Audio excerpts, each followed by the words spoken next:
Okay. Okay. So just to answer a few questions that you've been asking, in general, I honestly expected about 80 people back after the break. That's what usually happens. People tend to, leave, but I'm quite happy and surprised at the same time that 90 have already joined back.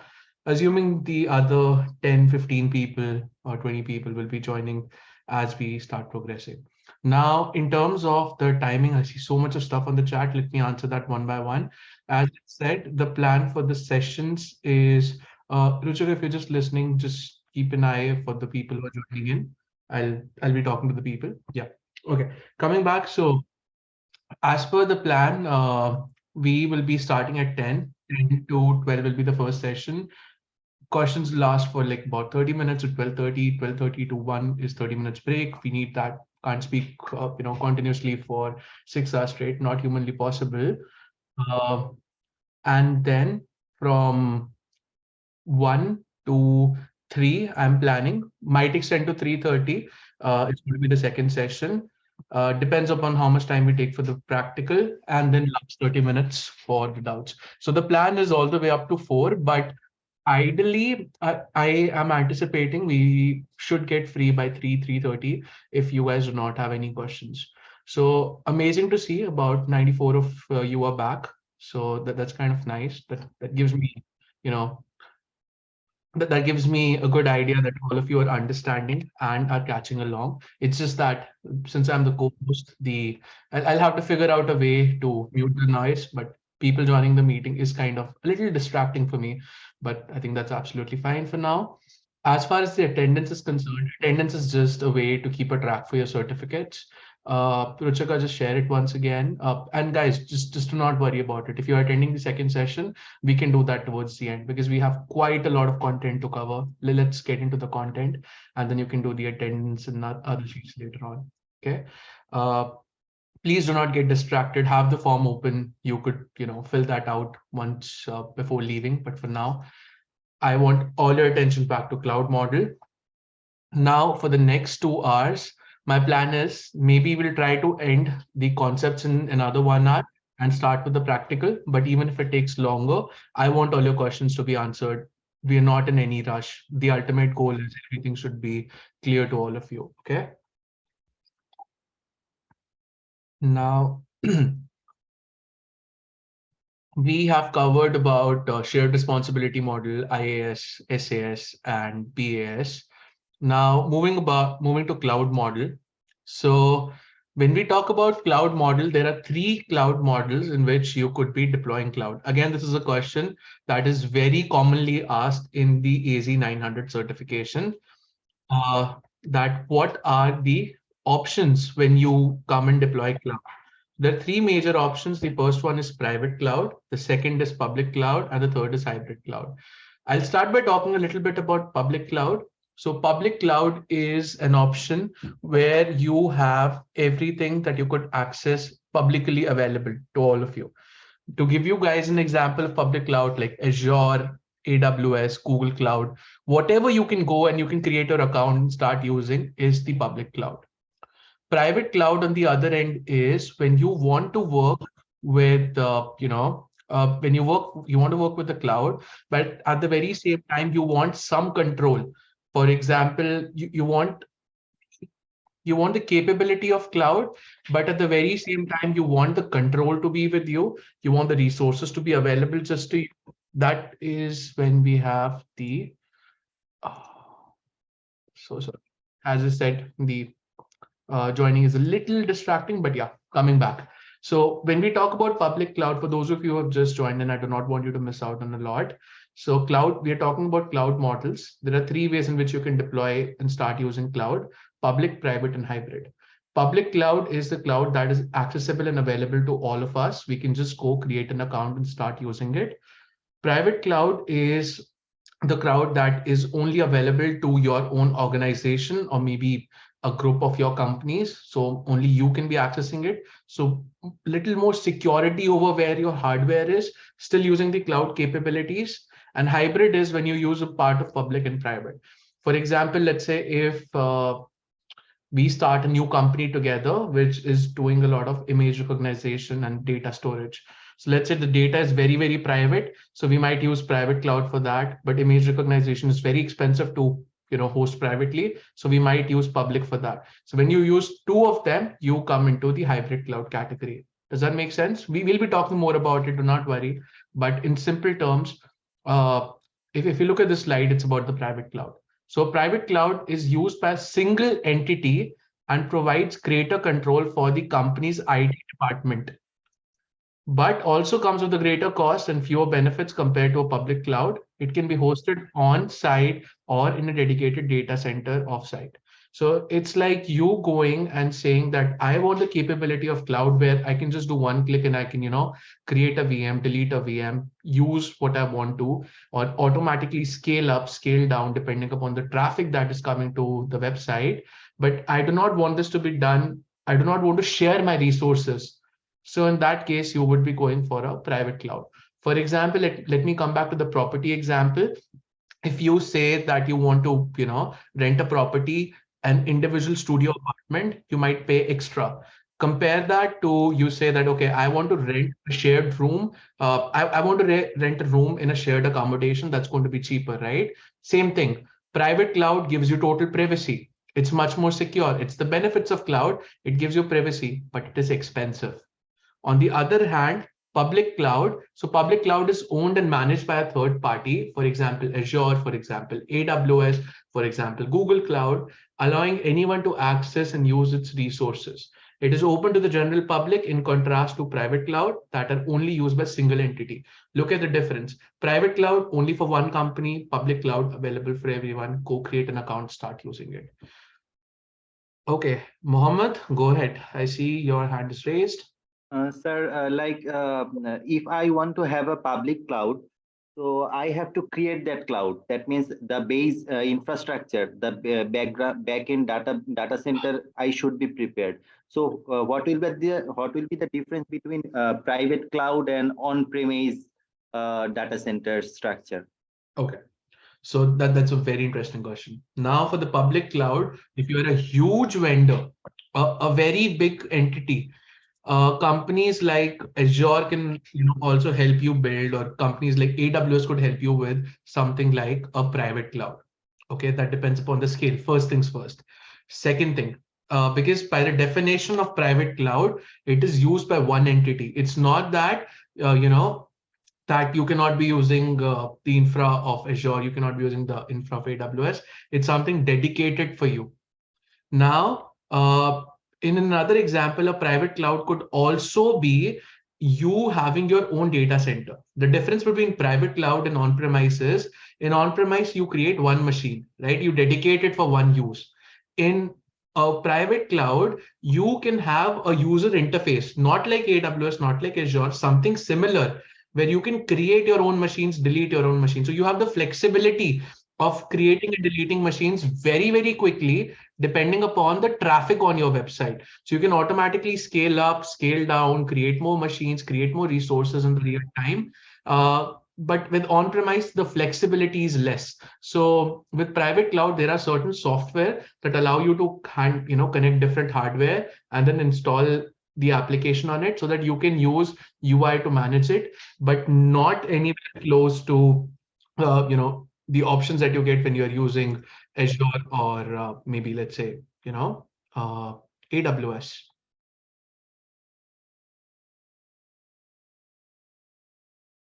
Does that make sense, Mohammed? Yes, makes sense. Like I can virtualize things using VMware or Huawei Cloud Yeah. Platform. But yeah, definitely those will not give me the flexibility I am getting from AWS or GCP. Just to explain this to you.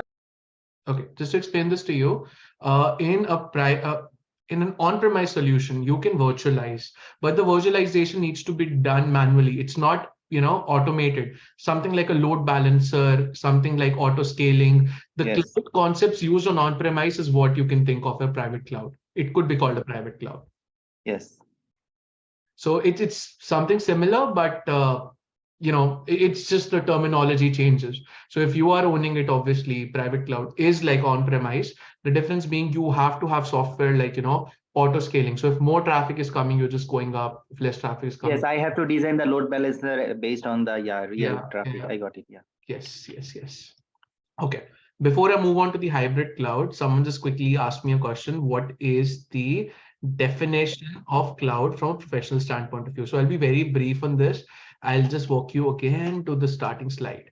Now, if we talk about cloud computing, this is the professional definition. Cloud computing refers to the on-demand delivery of IT resources such as compute, such as servers, such as networking, such as database services over the internet, so that someone can just create them with a click of a button and you could be using these resources.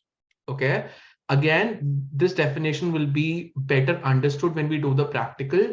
Sitting here in Canada, we can create a date, we can create a virtual machine anywhere in the world. But today we're going to do it in, Canada East, that is in Quebec City. I'll talk more about that in a while. Okay. So I'm sure I'm, I'm quite sure that someone might be here in Canada. I'm quite sure someone might be accessing this from any other location, any other region, Montreal or any other region. But at the end of the day, if you are, using your uh, if you are using the public cloud, you have the flexibility to just go ahead and create any resources on demand. Okay, and then coming to the second question in the chat, basically private cloud is software defined and adaptive as compared to on-premise. Okay, so to answer that question, let me go back to my cloud model slide. Okay, oh, sorry.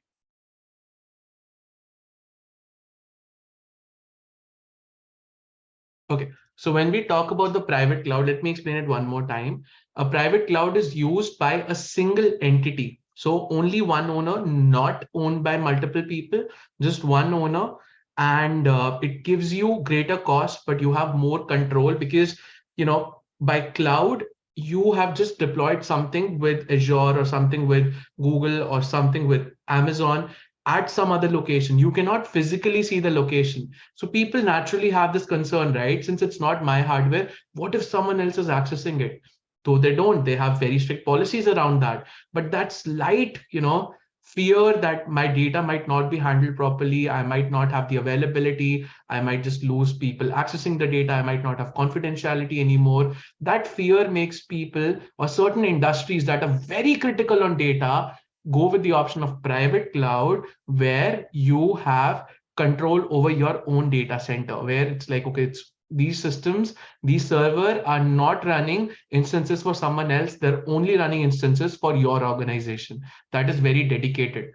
And in the public cloud, it is like Azure, like you and me creating an account, we can create a service anywhere in the world where Azure has a region by consuming the service. Does that make sense? To all of you, give me a thumbs up. I want my audience to be very active after the break. Sir, so AWS, GCP, and Azure can prepare a company a public cloud, right? Public can be accessed Sorry, by anyone. private cloud, Private can be there. Again, I'm saying can, depends upon the agreement, depends upon the scale, depends upon the size. Private cloud is an option. Okay. Okay, but not that you cannot be like, I'm a company of 10 people, 20 people, 50 people with a budget of 5,000 people, $5,000 a year. Can I go to the public cloud? No, you might not do that. But yes, in certain scenarios, depending upon your scale and size. Now for this, I would want to refer to an online resource because again, these things keep on changing. So let's say Azure private cloud. So as per the official Azure documentation, I'm not sure, are you guys able to see the screen? No, sir. No. Okay, so I'll just read this out for you. So the private cloud and Azure deployment option is a dedicated managed instance of Azure. And yes, so you could technically be using Azure as a private cloud provider for certain services. But again, this is up to changing times, and this is it highly depends if Azure can give you all the services it has on public on a private cloud itself. So that might not be possible. So there's always, a can, but what you need to know from the exam standpoint of view is public cloud, anyone can go and can create an account and use it. Private is dedicated to only one company. It is obviously more expensive, gives you more control, but not accessible by everyone. Everyone cannot just go and, start creating private clouds. So I think that should answer Yes. all your questions. Uh, Yeah, Adnan? Pranay. I have one doubt. So we were discussing the concept of shared responsibility, right? Yes. So in that context, if Microsoft or Azure is helping us set up the private cloud, Mhm. if it's on-prem or if they are giving their dedicated resources, so will there be taking some responsibility, like certain amount of responsibility, or it's all with Okay. respect to the customer? Honestly, the probability of you being able to access a data center which is running Azure is very, very low. It's not something that happens in common. So if that is happening, in that case, obviously it depends upon the agreement between the two parties. So it's not a straight black and white answer to this question. It will actually depend upon what services you've hosted on your premise, what services are hosted on Azure, and depending upon that, the responsibility document will obviously not hold. That documentation is for public cloud. And mostly for the certification, 95% of the times we're just focusing on public cloud. Private cloud might just be asked to you in one or two questions, knowing that, what is a private cloud? Is this an example of public? Is this an example of private? Is this an example of hybrid? Things like that. Make sense? Yes, yes. Thank you. Most welcome. Pranav, go ahead. Yeah, Jivesh. So let's say, for instance, I'm an organization and I want to go with the private cloud. So, uh, like you said, I'm the owner of that particular account. Can I give different roles to different people in the organization? Like That's called access, basically. RBAC, role-based access control. And Okay. since you would be like, okay, let me get this discussion on the track. So private cloud, right? So I'll give you an example. Have you guys heard of OpenStack? Yeah. Let me share my screen. I might have to share my Google screen. So just give me a minute. Let me open something on Google.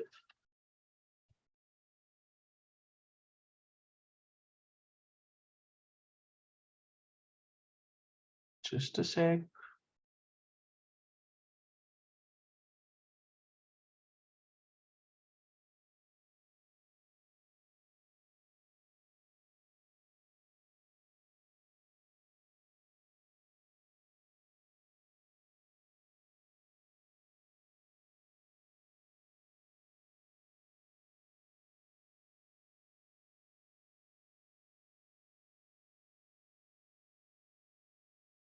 Let me share my screen.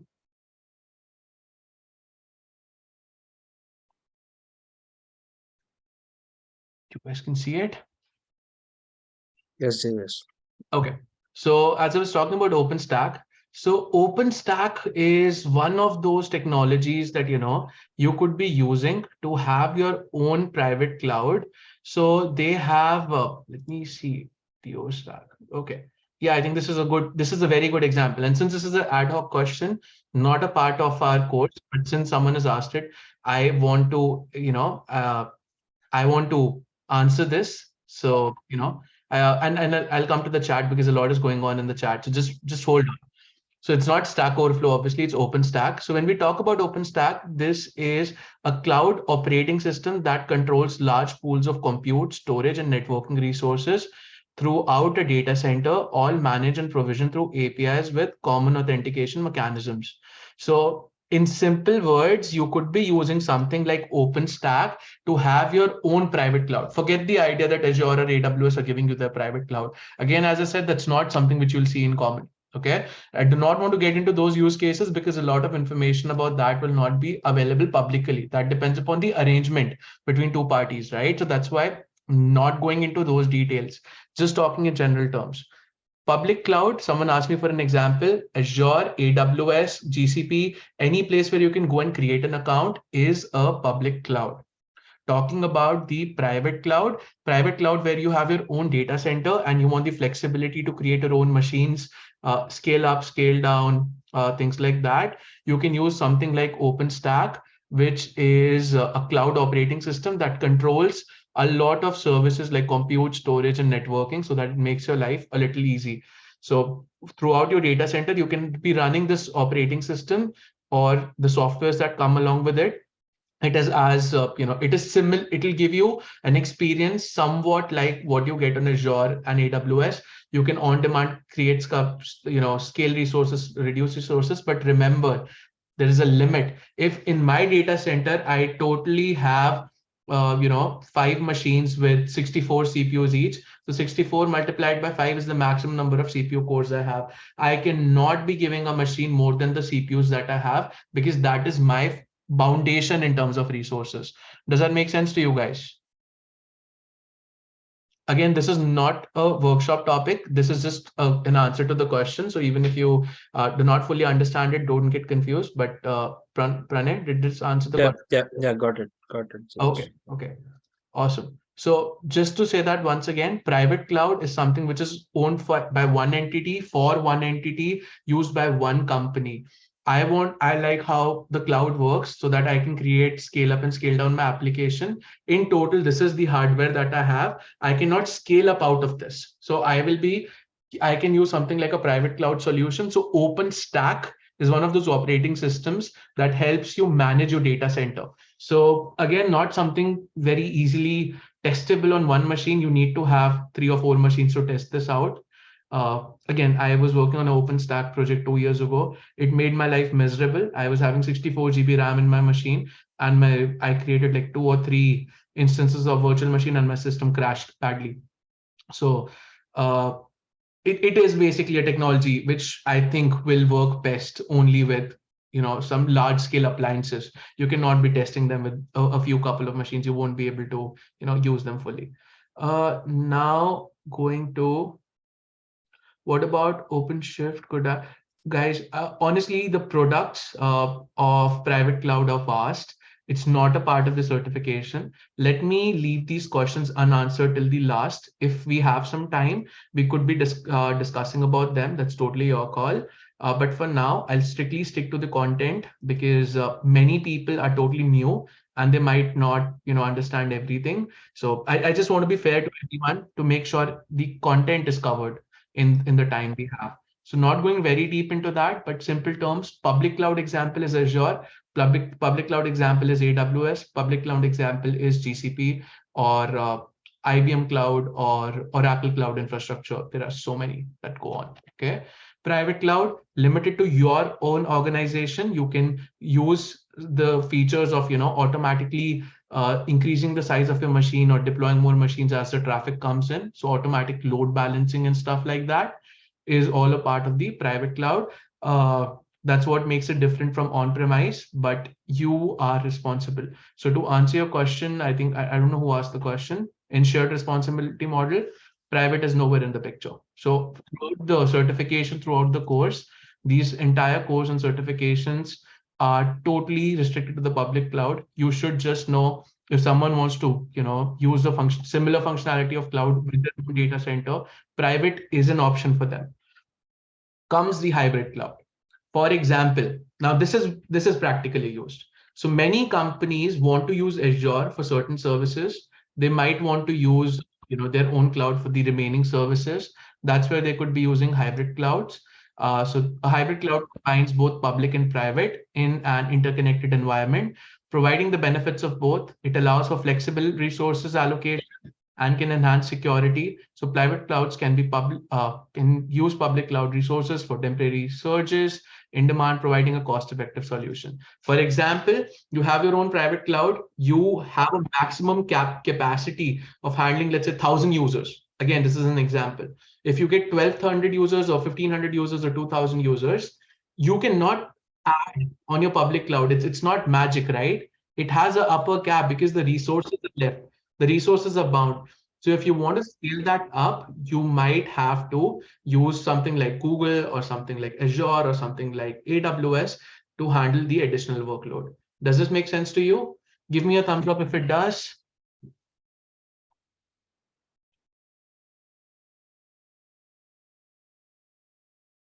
Okay. Now coming to questions. I saw someone's hand was raised. Am I audible? Yeah, you are. Go ahead. So I'm confused between private and public cloud. Like you are saying, like private is limited to particular organization, right? Yeah. So means what type of things they are using? Like it is limited to organization. They are not using Azure and AWS. Yeah. So in simple terms, again, do not quote me on this. Reason being, use case to use case, things get very different, right? In a simple definition, public cloud will be Azure, it will be GCP, it will be AWS. The cloud services where you can create your account and you can start using them immediately. Okay. Whereas in a private cloud, it is like, let's say I'm a Fortune 500 company, which I'm obviously not, cannot be anytime soon. But let's say if we are all together running a Fortune 500 company someday, and we decide that we can, our usage is maybe $1 million. We want to cut down on the usage, the rent that we are paying for the services. We can replicate those, technologies within our own data center that will be called a private cloud. So you manage it. It is like on-premise, but with the functionality of automatically scaling up, scaling down, on-demand deployment of services, and things like that. Does that answer your question, Bhargav? Yes, perfect. Okay, awesome. Let's see what's going on in the chat. Uh, Honestly, Mohammed, Outpost is a private cloud or a public cloud. The cloud space is ever evolving. There are so many vendors that are coming in with time, going out of time. I've never used Outpost, so I cannot answer that question right now. At the end of it, I will just search for it online and then I'll be able to answer you. So I know a lot of questions are beyond, so I might be skipping them for now. Just keep them in your mind. Definitely in the doubt session, we'll answer that. I might have to Google, and there's no harm in that. I'm just being honest about it. That is one service that I've never used, so not sure about that. Okay, now multi-cloud. This is the future. Why do I call it the future? Because a lot of organizations are moving to this technique. So a multi-cloud scenario involves using multiple public cloud providers simultaneously. This could be because you need different features from different providers, or because you're migrating from one to the other. Managing resources and security in both the environments can be challenging, but it provides increased flexibility and redundancy. In a multi-cloud environment, it is important to have a solid plan of managing and securing resources across all cloud providers to ensure optimal performance and security. That was me reading the definition. I'll tell you why I read that. Not been reading anything till now. This is something which they might, again, I'm saying might ask you in the exam, not a very frequently asked question, but because obviously it's Azure certification, they would not want you, thinking that you might want to go away from Azure, but the companies are doing it. Again, this is not a certification thing. This is a general knowledge thing on cloud that I'm telling you. These days, there are so different pricing. So Azure might have certain services that they specialize in. Again, I'm no one to comment on what are they, because again, this is not the forum for that. It's a beginners level workshop, and that's a very advanced level discussion. But assuming AWS has one service which they are best at, like for example, compute. Google is best at database, example again. And then maybe Azure might be best at, let's say, uh, compute, database, Function as a service. function as a service. Yeah, for an example, but again, that's a subcategory of compute itself. So let's say they are really good with storage. Okay. So storage, database, and compute. These three services are specialities of three different providers.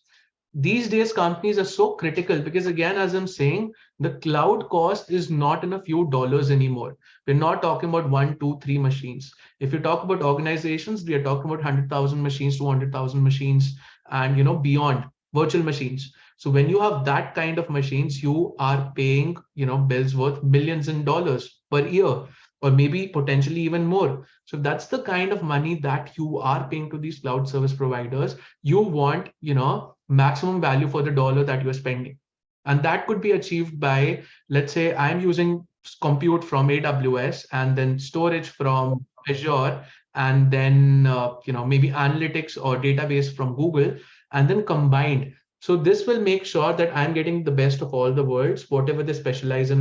I'm able to use all of them at the same time, saving on the cost and having more redundancy.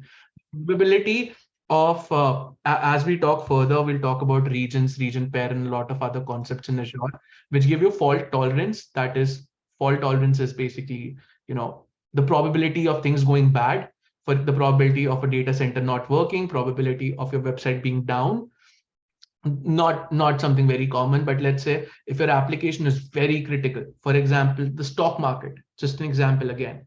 So let's say if your application is as critical like a stock market base, where you cannot have, single second latency, where you want millisecond level latency, you might want, two backups. So you might want one primary service to be hosted with Azure and a backup with AWS. So let's say if Azure has any outage, AWS might be able to back it up. Again, that's an example of very ultra high critical applications. Usually within one cloud service provider itself, you can have multiple regions, multiple availability zones, and you could be, fault tolerant to a very good level.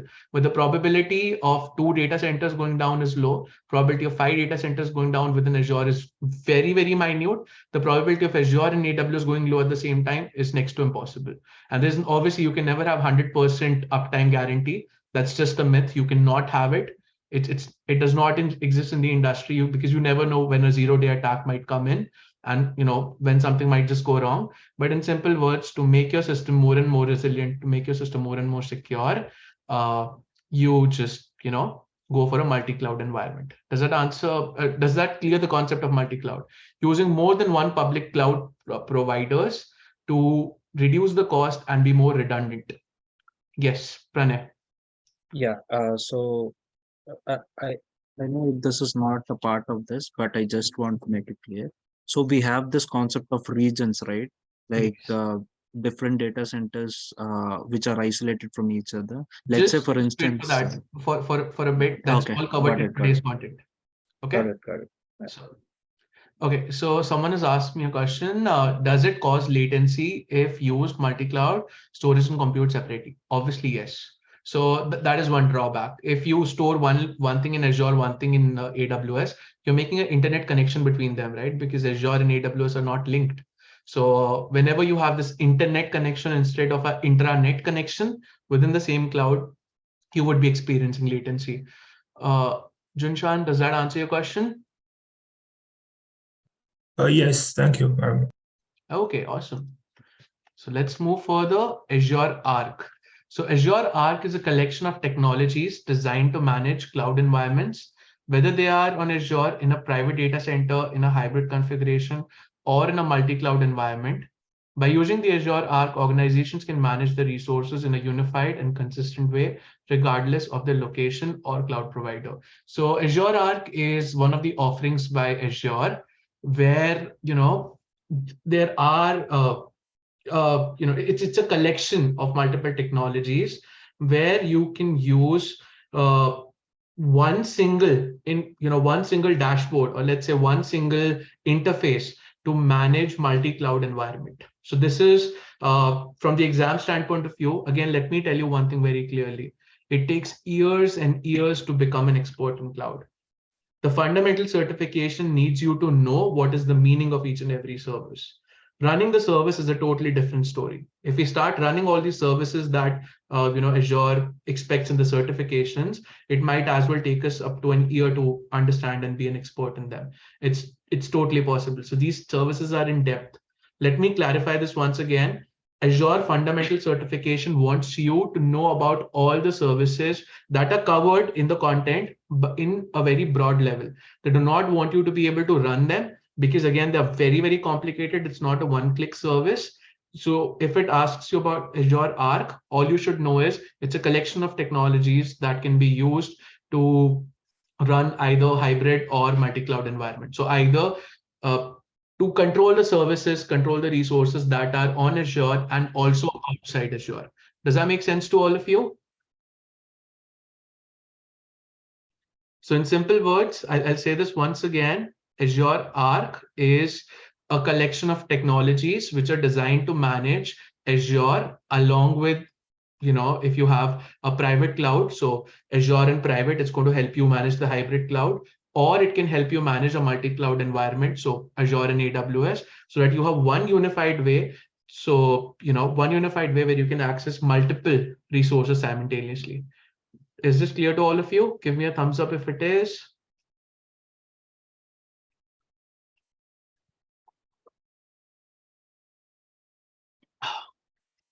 Okay, Alokik, how does it control services and resources out of cloud environment? Again, I'm not talking about those tools right now, but I'm not sure if you have heard of some orchestration tools that we have, and then we have a concept of infrastructure as code where you can manage multiple codes together. You have Ansible, like there are so many technologies totally beyond the scope. We can be touch basing a little bit upon them towards the end, but just to give you an idea, you need to pass in your credentials, right? So you need to allow it to, obviously, if you do not give it the credentials to your AWS account with the right policies, permissions, it won't be able to help you with that.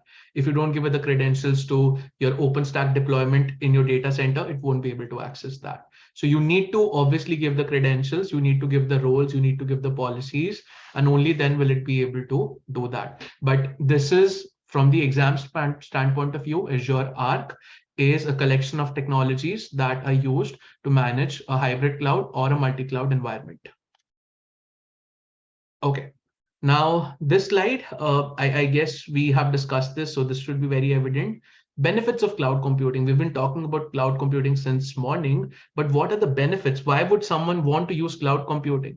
So the first benefit is cost saving, because now here I'd like to introduce a very quick concept of economies of scale. Okay, so economy of scale, let me explain this with a practical example. So for example, let's say we go out to buy a computer, okay? You might be paying $1,000 for that specific configuration. Then you go to the vendor, you tell them, I want 10 computers. They're like, hey, 10 computers. I will give you a 5% discount. So now you might be paying $950 for those 10 computers. You've saved $500 over, 10 computers. Now you go and buy 100 computers. So wholesaler will be like 100. Let me sell those to you for $900 a piece. So again, you've saved 10%.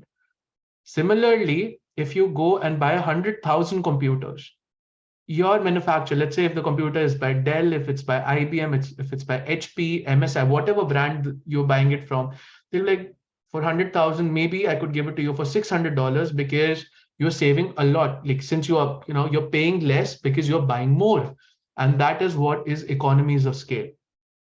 With cloud, they're not buying one server, they're not buying two servers, they're buying hundreds and thousands of servers per region with multiple regions spread across the globe. They have a huge competitive advantage because the buying that they're doing for the server and resources are very, very large scale. And since they're so large scale orders that they place, the pricing that they get per machine is not the same as what the others will be getting per machine. And hence they pass on the cost advantage to you so that you pay less for the resources that you consume. Does that make sense to all of you? Give me a thumbs up if it does. Let's see how many of you are active.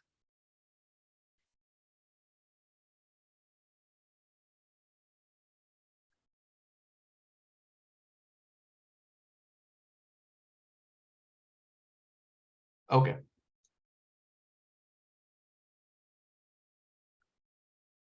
Just a sec, guys.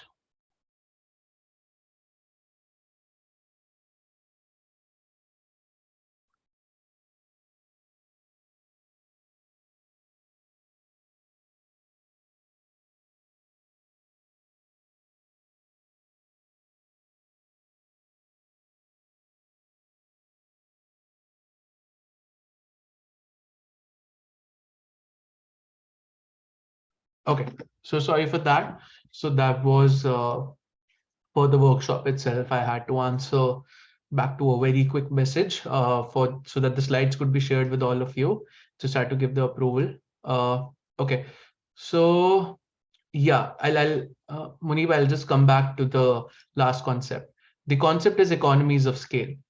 Simply, if you buy more, it is cheaper, right? When we buy a resource, when we buy a server, we might be paying X amount of dollars for that. But when AWS, when Azure, when Google Cloud, or any public cloud provider goes and purchases hardware, The cost of hardware for them is very, very low because they're not buying one piece, two piece, three piece. They're buying hundred thousands of servers in one go, and that too for multiple regions. That gives them a competitive advantage, which makes the cost of hardware cheaper for the public cloud provider. Hence, they pass on the benefit to us who are the consumers of public cloud, and we save a lot in terms of the costing. Does that answer your question, Muneeb?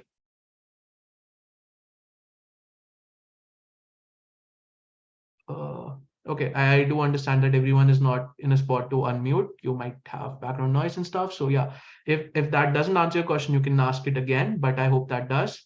So next is high availability. Availability, for example, cloud has, solutions.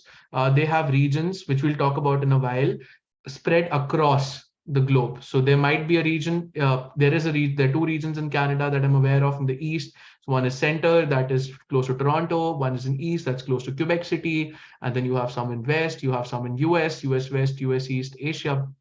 The list goes on, right? It's not just one, two, three regions. They have a lot of regions spread throughout the world.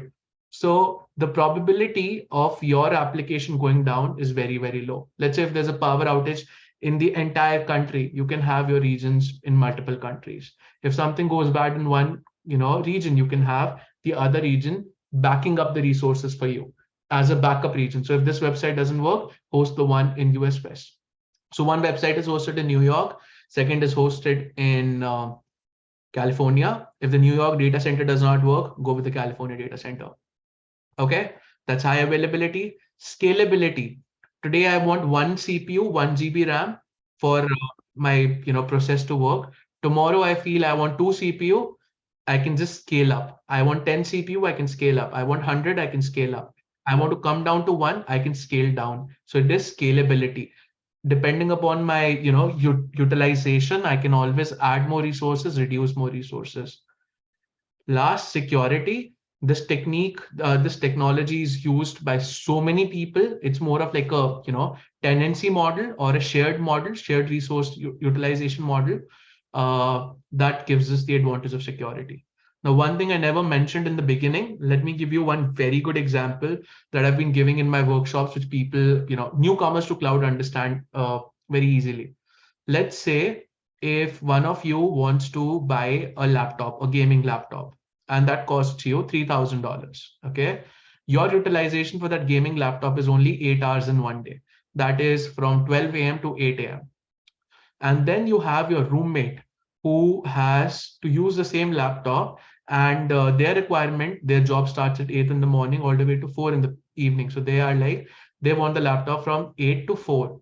And then you have a third person who's like, I want to use the laptop from 4 in the evening to 12 midnight. So they have this requirement. So rather than you purchasing three different hardware, if you have one hardware and you share it amongst yourself, you are saving on the cost, right? Rather than one person paying $3,000 for a laptop that is idle for 2/3 of the day, if three people use the laptop continuously by dividing the time slots, you are saving on a lot of money. And that's the concept of cloud. Rather than one person using the hardware, multiple people are renting it out for a duration that they're using it, they are paying for it, and hence it is a much cost-effective model in compared to on-premise. Does that make sense? So rather than you totally owning the resource, you are now renting the resource, you are sharing the resource. If you share the resource, obviously it's going to be very good on your wallet. Reason being, you're just paying for the amount of time that you're consuming it, right? So let's go further. Slide 22. We have quite some things to cover. You guys can see the cost saving slide. Just let me know if you can.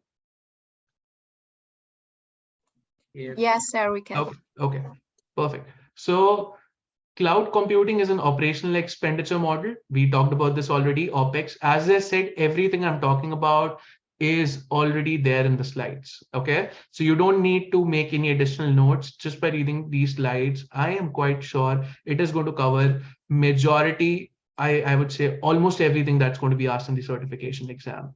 So you would be clear with the concepts. You don't need to worry about that. So cloud computing is an operational expenditure model where you pay for IT resources consumed rather than the upfront CapEx, that's capital expenditure. This model provides flexibility, scalability, cost effectiveness, and other than that, you do not need to, estimate on what you want to use. For example, you do not need to predict, I might have 100 users, I might have 200 users, I might have 300 users. Cloud is like, don't worry, host it with me. If you have 100 users, we'll use one machine. If you have 200, we'll add another machine. If you have 300, we'll add another machine. So that's the model. It's very, very cost effective. Since we've already discussed about CapEx and OpEx, I think we can move on to the next one. High availability. I've already talked about this. And now this is how I explain in my events. First, we understand the concept so that, we just have the pictures. But for certification, if you need to re-verify, if you need to, reread, you have everything given in the further slide. So you can just read the definitions if you want to. Okay, so I'll just read them out once for you so that no confusion left. So high availability is a critical aspect of any IT deployment to ensure maximum availability. This means that availability is basically if you have a website and someone tries to visit your website and they say the website is not loading. I'll give you a very good example. Last year, around Black Friday, Apple, if you guys remember, I'm not sure how many of you were up at 12 at the night. I wanted to open the website to purchase an iPad. It took me 2 hours and I could not purchase the order because the website went down. They did not anticipate the amount of traffic that was coming in. I'm not sure if that was just for me or if it was for a lot of you, but at some point of time, you might have experienced that websites are not working, right? They say that please come back after some time. We are experiencing high traffic and things of that sort. And that is, low availability. So high availability with cloud is making sure that if something goes down, you'll have another thing there to host you. If more people come, they're there. If there is a natural calamity, a natural disaster, they have another region to support it. If there's a power outage, they have another region to support it. If there's network outage, they have another region with a different network connection to support it. Again, all this is going to come in the networking part and the region part that we discuss. Scalability, scaling up and scaling down. So basically, you can add more resources, you can remove resources. So scaling can be done vertically. So for example, increasing more resources or horizontally by adding the resources. So let me explain this to you. Oh, we have a slide for it already. I was just about to go to draw.io, but okay. I think this slide should be enough. Yeah. So the vertical scaling approach is used to increase or decrease the capabilities of a resource. Now, for both these types of scaling, I might want to go to draw.io so that I can share. You guys can see my screen. Yes, Jivesh. Awesome. So for example, this is resource one with specific RAM, ROM. In horizontal scaling, what happens is you have a new resource. So resource one, resource two, resource three. You are just adding more machines if there are more people. Okay. And if there are less people, you're just deleting machines. So as you see, this is going horizontally from by adding or removing machines.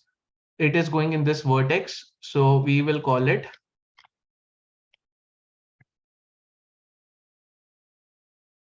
horizontal scaling. In simple words, and I'll write this down just so that, if you refer to this drawing later, you'll be aware.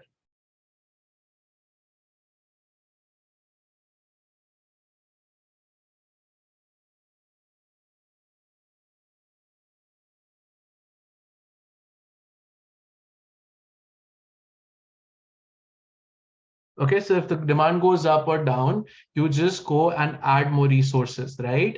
So this is horizontal scaling, something kind of simple. And since CapEx and OpEx we have already discussed, I'm just removing it from here. But these are just short terms. Okay, maybe I could just put it over here. So this is horizontal scaling. Okay, when you have services, when you have resources, more and more. So for example, if the traffic goes high, you create, more machines.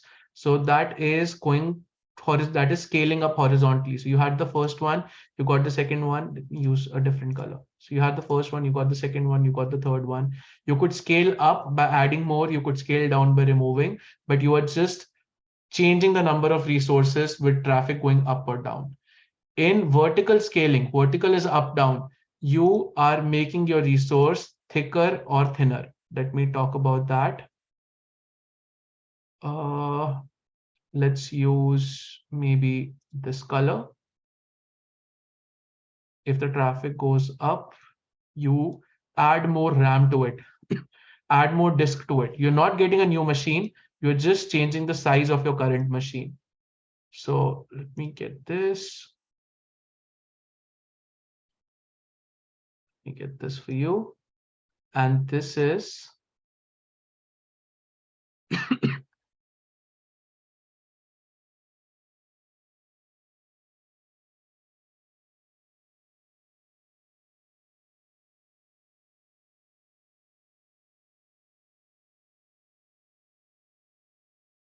I think this should cover the definition. Yeah. So vertical scaling, changing the size of a resource as per demand. There you have it. So horizontal is adding more machines if there is a spike in demand, reducing them if there is a shortage in demand, and if more people are coming or going down. So depending upon the demand and vertical scaling, you increase more resources within the same machine, you decrease it within the same machine. Does this make sense to all of you? Give me a thumbs up if it does. Again, this will be there with you. You will have the definition, you will have the class drawing that I'm drawing, and you can just, go through it. I'm quite sure it will be easy to understand, not super difficult. Back to our slides. Yes, Ankit, go ahead. Yeah, I had a question. So, like when we talk about these benefits, for example, scalability, cost benefits, so are these the same for all the clouds, like be it public, private? Like, can it be done with the same ease? I'm assuming there'll be obviously more cost maybe for private. Yeah. So when we're generally talking about cloud, we are actually referring to the public cloud. Private cloud, there is a limitation because you have a physical limitation of the resources. If you need to scale up beyond a certain extent, it's not infinite, right? Like let's say if you bought only 64 CPUs, you have only 64 CPUs. Yeah. But the pure advantages of cloud, if you want to leverage all of them, you could be doing that at public because the scale is higher. Understood. Okay, awesome. Thank you. Most welcome. Steve, any question by any chance? Because I'm not sure. Yes. Yeah. I'm wondering what the use of horizontal scaling is, if I can scale up vertically and get the resources I need.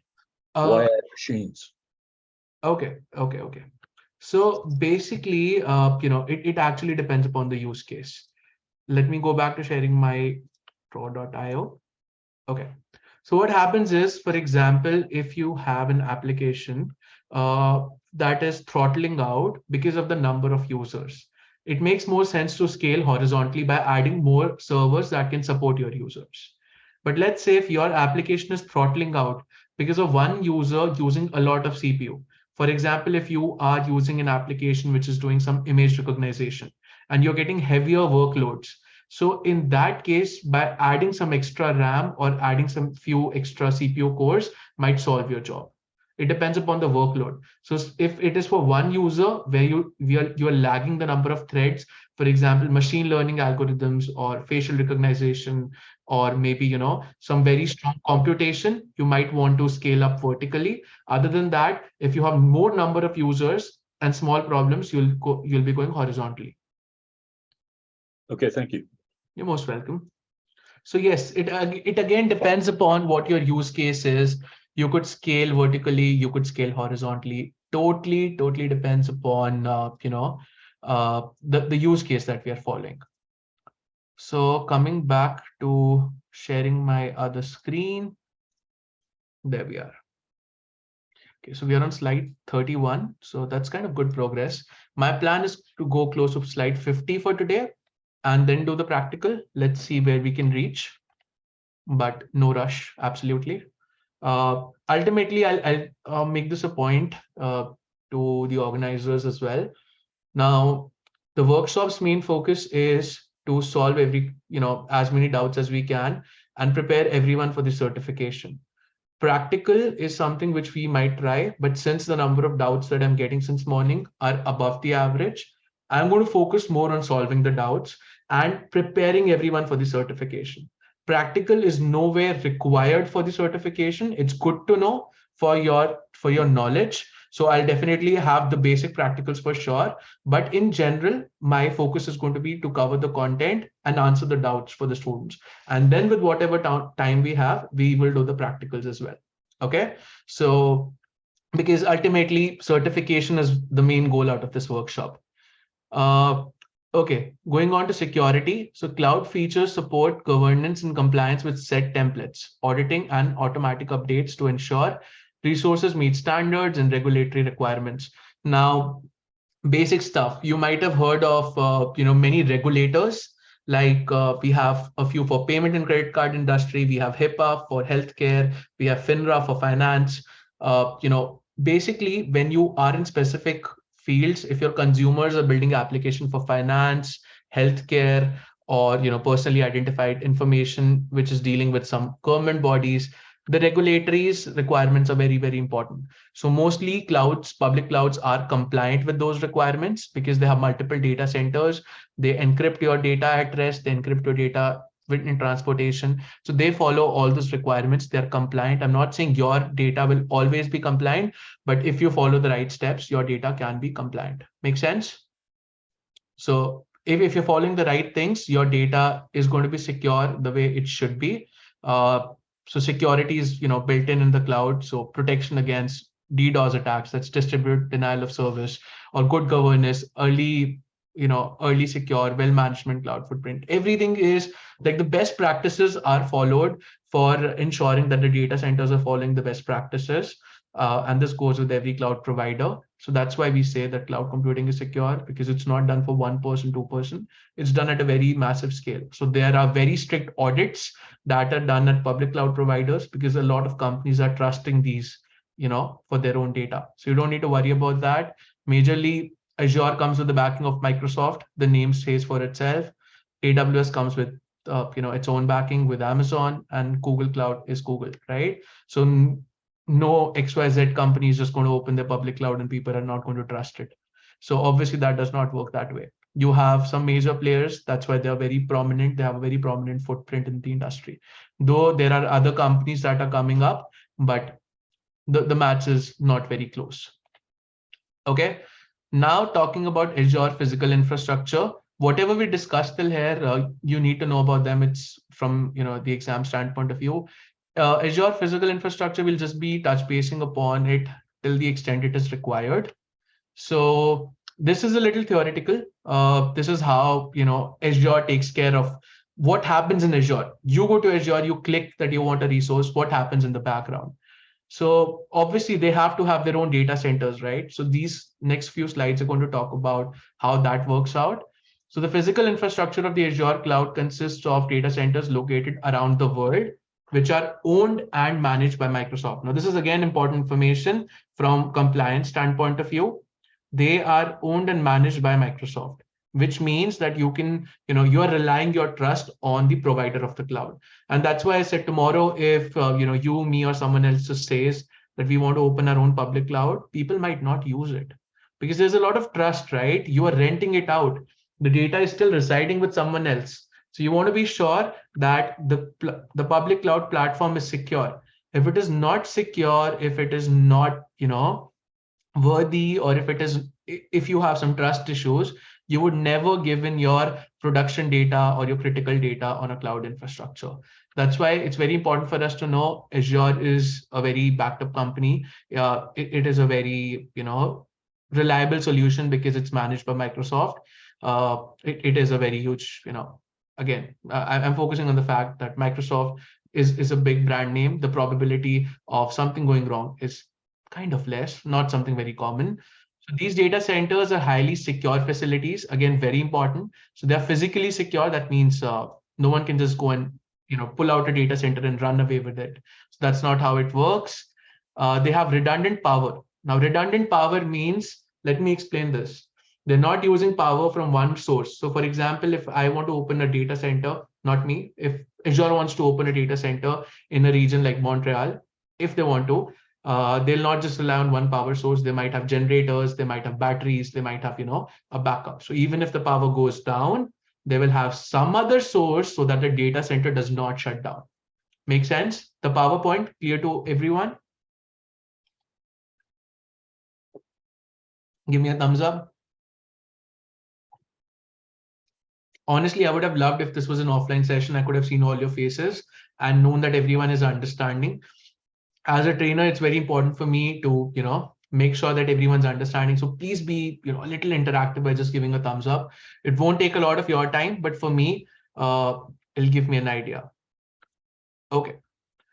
So Taib, I'll explain this once again. Redundant power is if you have a data center, if you have a set of servers, they're not just reliant on one service. They're not reliant on, let's say, Hydro-Quebec for power. They have backup. If let's say Hydro-Quebec has a power outage, they have a generator. If generator has an outage, they might have a battery pack that might support power for 12 hours or 24 hours or whatever the time is until they can fix the solution and get back the power. Does that answer your question? Yeah. Okay, awesome. Cooling. So cooling is like, it's not 1, 2, 3 machines that are running, right? They are running hundreds and thousands of machines, thousands of machines in one data center. It's very important to cool. Otherwise, if the machines get overheated, your system will start crashing. So this comes in the physical infrastructure. If someone asks you a question, is cooling the responsibility of Azure? Yes. For a public cloud, if you're using it, they have the infrastructure, they take care of the cooling. Network connections. So I hope you guys remember a few months back, there was a network outage. Many connections, many people's internet stopped working.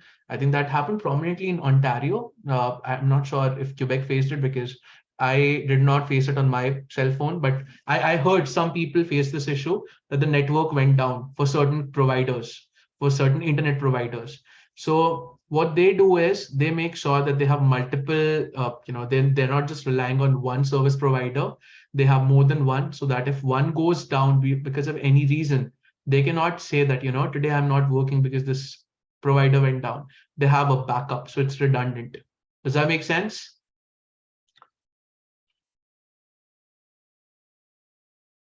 Yes, it does.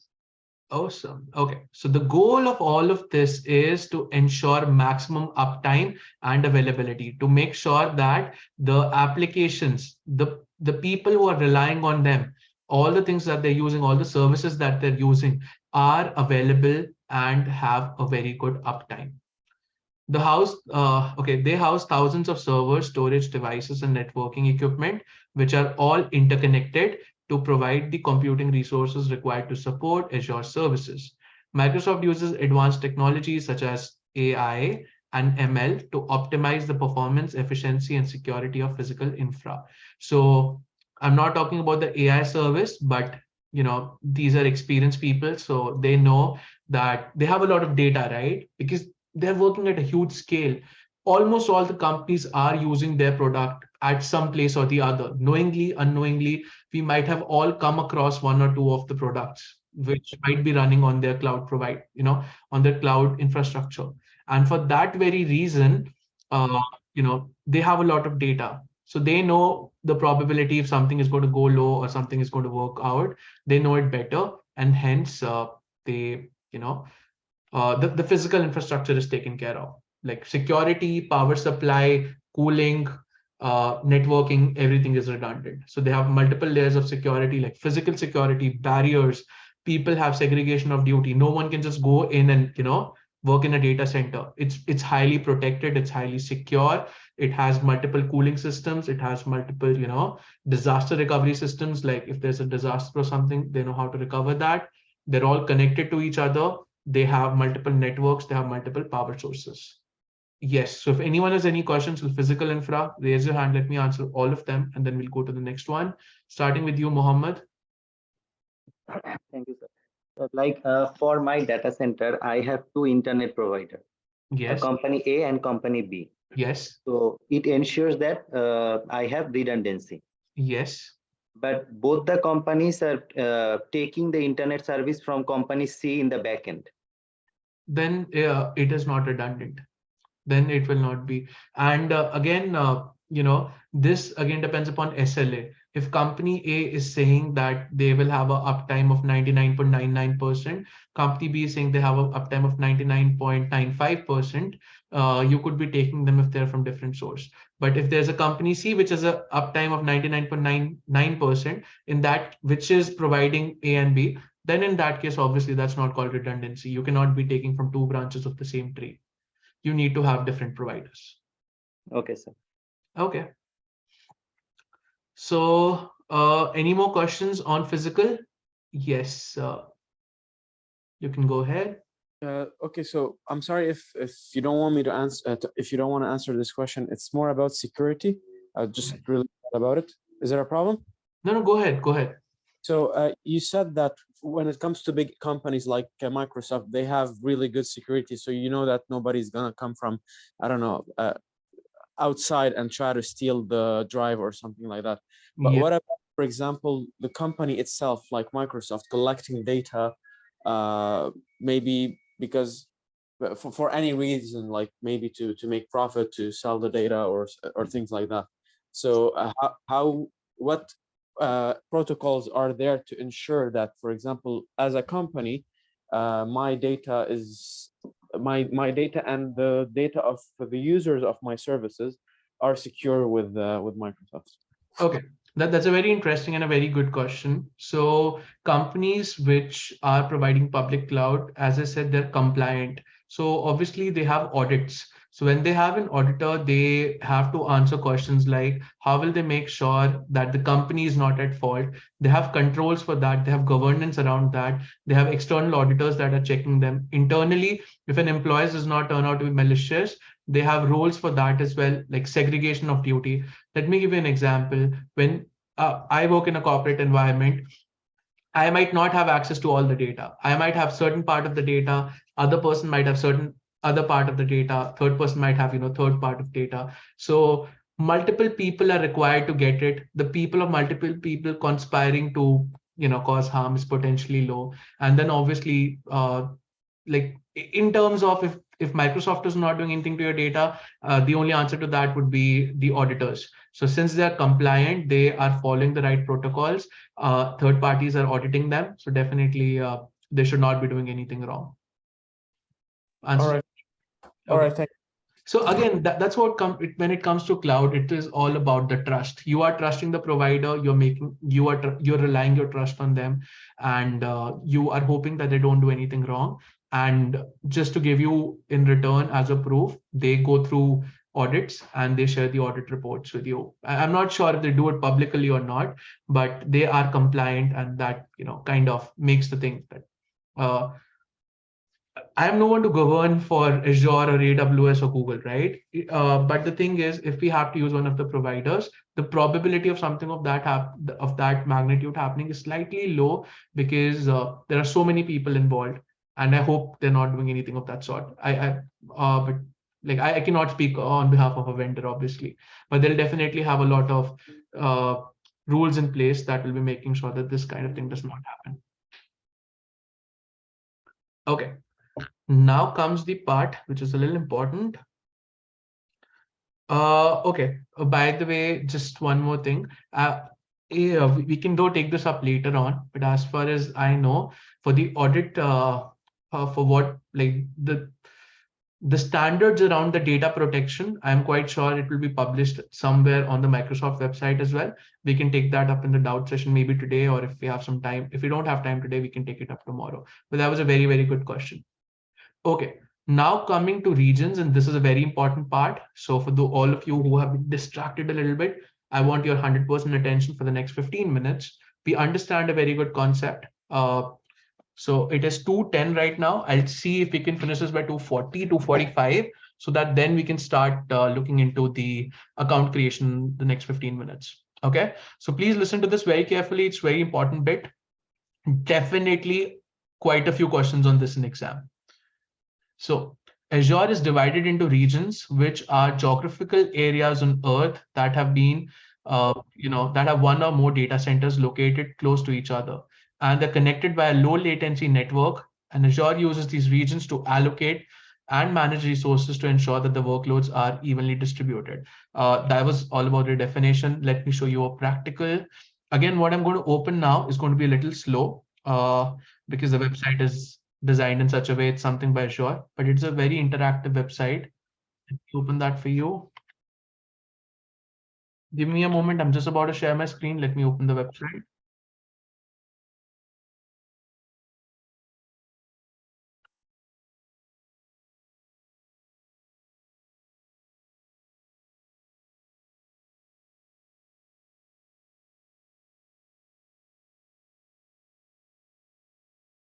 Okay, let's put my screen.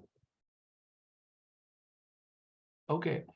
So there's something is loading on my screen. Let's wait for this to load. Again, this is not a part of the certification, but important because it'll give you a very good idea. I'll share the link with you. Do not open it right now because it might just slow down your system a little bit and it might distract you a little. It's a very interactive service. I'll just open it on my screen, spend maybe next 2-3 minutes on it before I talk about what regions are and how they work out. So this does take some time to load. Again, a lot of devices on my network as well, so that's making it a little slower. But this globe is a globe like I can move it around and I can see where are the regions located in Azure. And I think it's a very good practice to have a look at this before we study the theory of regions.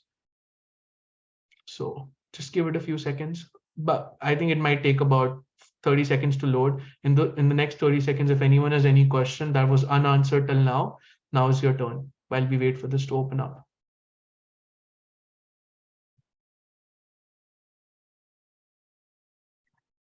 What is the basic difference between scalability and elasticity? Okay, that is a good question. Okay, so elasticity and scalability. So when you scale up, just a sec, just a sec.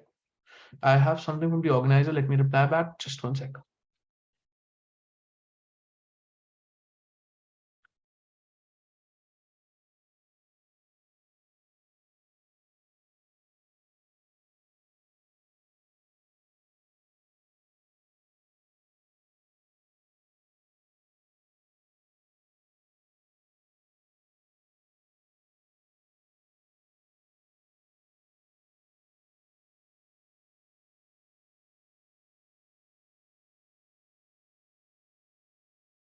Okay, yeah, so sorry for that.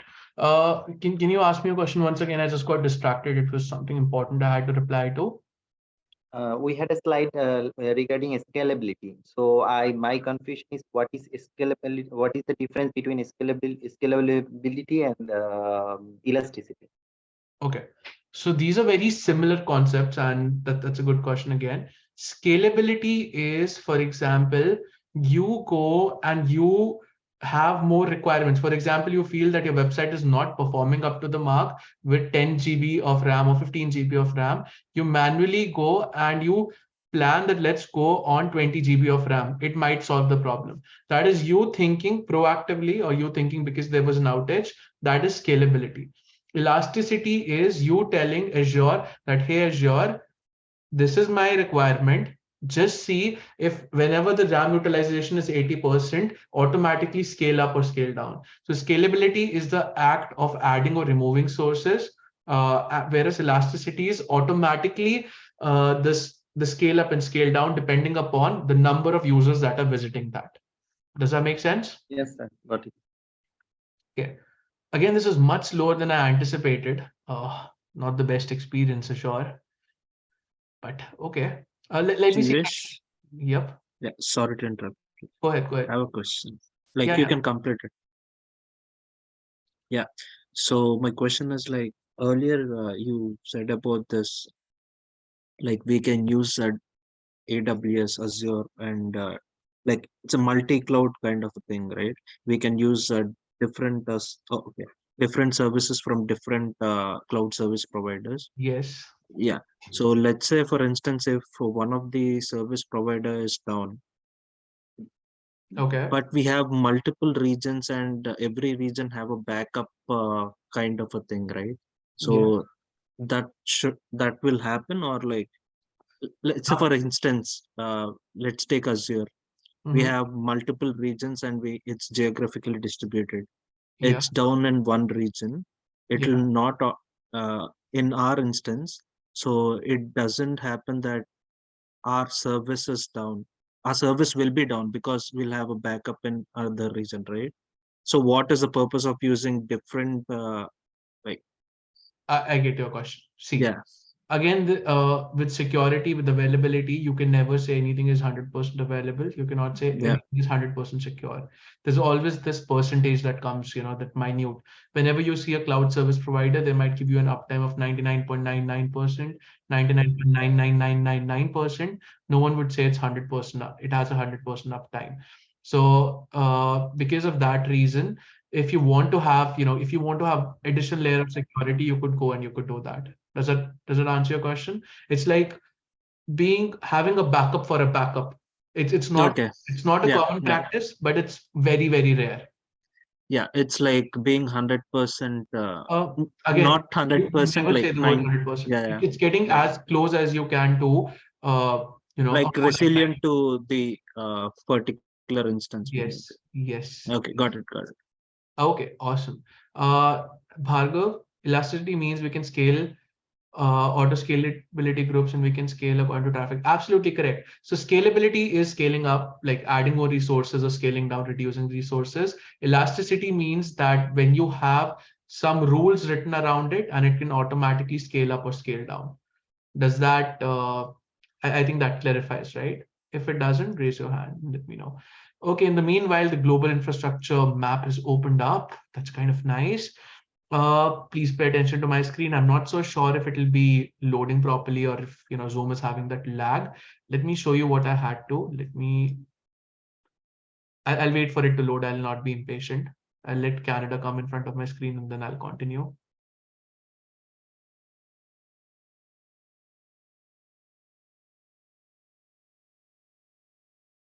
Okay.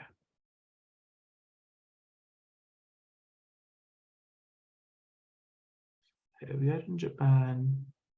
This looks like Canada.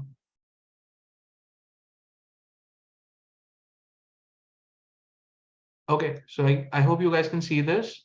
When I clicked on this specific region, that is Canada East. So Canada East is a region in Quebec City. This is one of the Azure regions. We will talk more about this region, what is a region, in a while, but I'm just showing you how they're located. If I go to this one, this is Canada Central. This looks close to somewhat like maybe Toronto, according to me, or somewhere around Greater Toronto area. We go over here. This is West Central US. If we go to the West, this is again West. So for Azure, I think there are just two regions that I can spot. This is the Canadian geography. Yes, so there are just two regions. So one is in Canada East, that is in Quebec City, and one is Canada Central, that is in Toronto. Yes, I can see that now. Now, if we go to US, you can see there's one in US East, that is Virginia. There is another one, US East 2, that is again in Virginia. There is North Central US, that is Illinois. There's another one in Iowa. You can go left. There's another one in another place. Arizona, California, Washington. Basically, what you guys see is, depending upon the number of users that they have across different regions, they have created different regions, right? I'll be talking about what these regions are, but this is what you see in the American side, in the American continent. Let's go a little towards Europe. You'll see you have quite a few regions over here. So you have North Europe, which is in Ireland. You have Northeast, that's Oslo. You have something in Sweden. Yeah, Sweden Central. In West, you have Netherlands. You have London. There's another one in Cardiff. There's one in Paris, one in Zurich, Switzerland. Not going in all of them because you see they're spread across the globe. There are multiple regions at multiple locations. So this was just an interactive maps to see where in which region you have in which geographical region do you have one of the regions located. So I've shared this. This could be a fun thing to do after the workshop. Not spending a lot of time on it right now. So someone has a question about satellites, what they function. Again, beyond the scope, so satellites, again, some Azure services that might be using them. Not going into those details, definitely not a part of the certification, but just in generic, that globe was showing a lot of other stuff other than what we usually use in Azure. So coming back to the concept of region, if you go by the definition, region is Azure is divided into multiple regions, which are geographic areas on Earth that have one or more data centers. So in Canada, since we're in Canada, we'll be talking about Canada. So we have, request you all to mute. Thank you. Yeah. So coming back, and if anyone wants to have any questions, answers, please raise your hand so that it could be answered in a timely fashion. Coming back to Azure regions. So for example, in Canada, we have one in Canada East, we have one in Canada Central. East is in Quebec City, Central is in Toronto. And then you have quite a few in US, you have a few in Europe, and then there are others spread across other geographical regions of the world. Okay, now within these regions, there are availability, there are availability zones, and that concept is going to come relatively quick. Hargav, I'm just going to answer your question in a bit when I talk about availability zones. So these regions are, data centers that are located. So basically, going back to the definition once again, Azure is divided into regions, which are geographical areas on Earth that have one or more data centers. So when we talk about these data centers, this is where we'll be talking about availability zones, just about to come in a bit. These data centers are connected by low latency, high availability network. Again, I'm going to talk about that in a while when I come to AZ into the availability zones. And Azure uses these regions to allocate and manage resources to ensure that your workload is evenly distributed. So different regions where Azure is active. Now, within a region, you have something called as an AZ or availability zone. Taib, I'm just going to answer your question. I know you, because see, this is like a chicken and egg problem, right? It's all very related. So you need to understand one thing, and then things get slightly more clear when we look at the next slide. So availability zones are there within a region. They could be 1 to 3 in number. Again, I'm going to go to draw.io to explain this, or maybe I might just find an image in the next slide that might explain this. So when we talk about availability zone, these are physical separate data centers within a region, each equipped with independent power supply, its own cooling, its own networking. They act in isolation to make sure that if one goes down, the other does not. And at the same time, they are connected with high speed, low latency cables so that the data can be moved from one to the other relatively quickly. I'm sure this is not very clear to all of you in one go. So here I'll be using the diagram to explain the details of what I just talked about. Let me see if there's something in the chat. Okay, so everyone's waiting, great. So let me pull out my highlighter or maybe my pen. When we talk about the Azure region, for example, we are talking about Canada Central, which is in Toronto. Okay, so if you're talking about Canada Central Azure region, within one region, they have multiple data centers. Please, does everyone understand what's a data center? Let me draw it out for you. So it's like a physical location within which you have many servers, not just one, but multiple, maybe a few thousand, a few 100,000. You have multiple servers. Again, excuse me for my drawing. With this mouse, it's kind of difficult to draw. But yeah, let's say you have multiple servers located within one data center. Okay. Now, within a region, they do not put their all eggs in one basket. Please understand. They'll not put all the 100,000 data centers in one, 100,000 servers in one data center. It doesn't make sense. Please understand.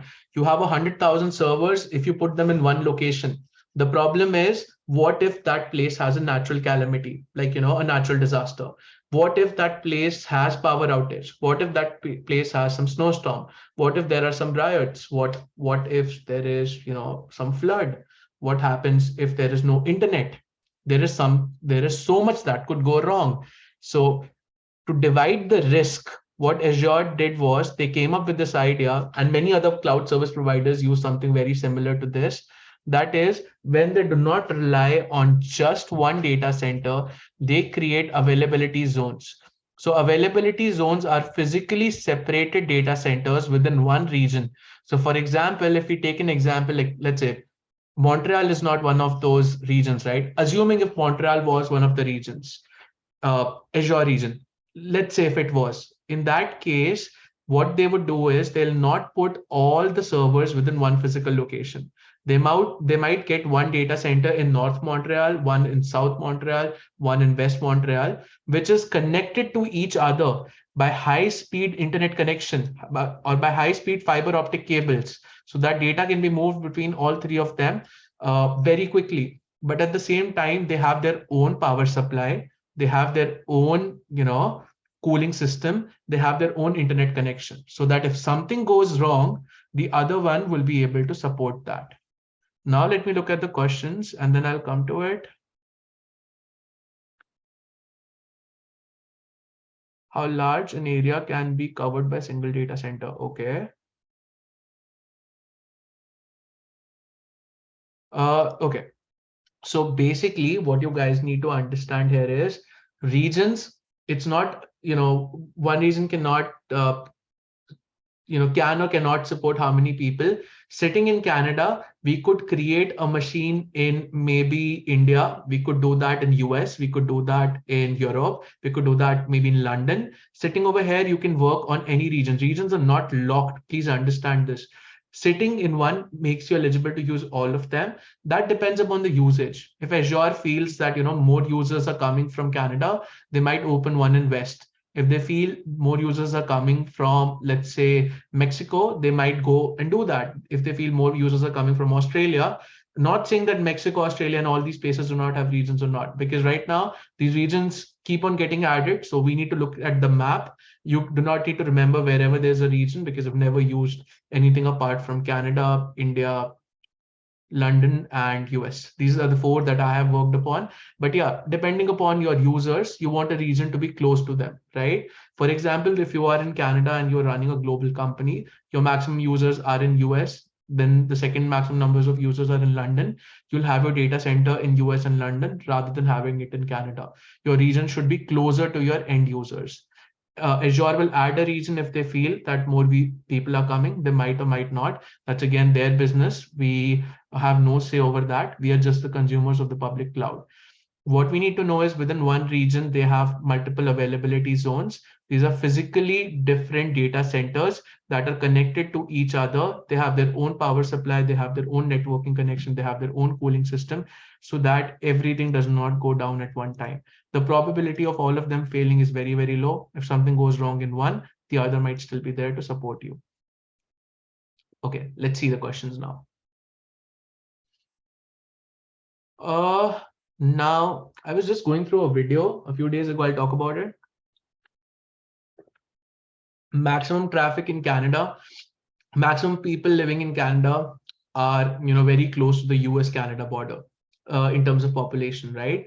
The norther you go in Canada, there's a drop in the number of people that live. So more users are coming from the south of Canada, like entire borderline, and for that reason you'll see that more data centers, like we have two of them. One is in Quebec City, one's in Toronto, where maximum of the population of Canada is right now. Okay, so all servers are divided amongst AZ. No, Bhargav, you cannot say that. Not exactly a full-fledged division, but let me come back to the definition now, since we have discussed this a little. I'll give you guys a little bit of time to sink in. So let's now look at the region. Region is Azure is divided into regions, which are geographical areas on the earth that have one or more data centers located close to each other. They are connected by low latency network. We are talking about availability zones over here. Azure uses these regions to allocate and manage resources to ensure that the workloads are evenly distributed. This is like, in a sense that people always do not get a choice on which region they want to work upon. And we will talk more about this later in the coming slides. But in general, just so that, everything is not coming to one region, they use regions to divide the workload. I'll talk about that later. So leave that point for now. It's there in an next slide that we'll discuss. Not the immediate next, but after a couple of slides, you'll see the answer to that. Now, availability zone. Azure's availability zones are physically separate data centers within a region equipped with independent power, cooling, and networking. They act as isolation boundary, allowing workloads to continue in the event of a zone failure. Availability zones are connected through high-speed private fiber optic networks. That means within one region, you can have 1, 2, or 3 zones, at maximum 3 as of now. And these zones are connected to each other by fiber optic, which is their own private connection, so that they're not relying on the internet. That means if you maybe have a database in one, you could write a rule that it gets updated in the second and in the third one. So that way, all of them are connected to each other. But if something goes wrong in one of them, the other one will be able to take the workload. So they are within the same city, let's say, or maybe in the same region, but different data centers. Does that answer your question? Okay, awesome. Mohammed, you can ask me a question now. Sir, in any organizational infrastructure, we used to have like data center and data disaster recovery center, DC and DR. But in any cloud platform, the norms are under region. We have a distinct separate data centers named at availability zone. So Okay. Is it a distinct data centers, DC? It depends. It depends. So in Azure, it might be within one physical location, or it might be, in different physical locations, but they are having their own power supply, their own security, their own networking, their own cooling. So the maximum probability of a zone going down is because of power failure or cooling failure or networking failure. And they have made that, different. They've made that isolated. So the probability of 2 of them going at the same time is low. In some regions, they might be using 3 different data centers if they have 3 zones. In some, they might just be using 1 or 2. It depends from region to region, and that data we'll have to research separately. It's not, publicly given in the documentation for this certification at least. But in the definition, it says like maybe there can be only one availability zone in one region. Yes. So in that case, if in any case any failure happens for that AZ, the service will be interrupted. Yes, it would be. It would be. So now let me tell you this. Now, when Azure is working on regions, let's say if they want to start a new region, they cannot just have multiple availability zones immediately. So they might start with 1, they might add 2, they might add 3, and that's why not all regions are the same. Different regions have different services, different capabilities. That's what makes the regions different from each other. Make sense? Makes sense. But last question is, in cloud platform, there is no concept like DR. Disaster recovery? Yes. Yes, there is an option of disaster recovery by replicating data across multiple different regions. Okay. Okay. Okay. Any other questions on region and availability zone, everyone? I think this diagram covers a lot of it. Within one region, you can have 1, 2, or 3 maximum availability zones.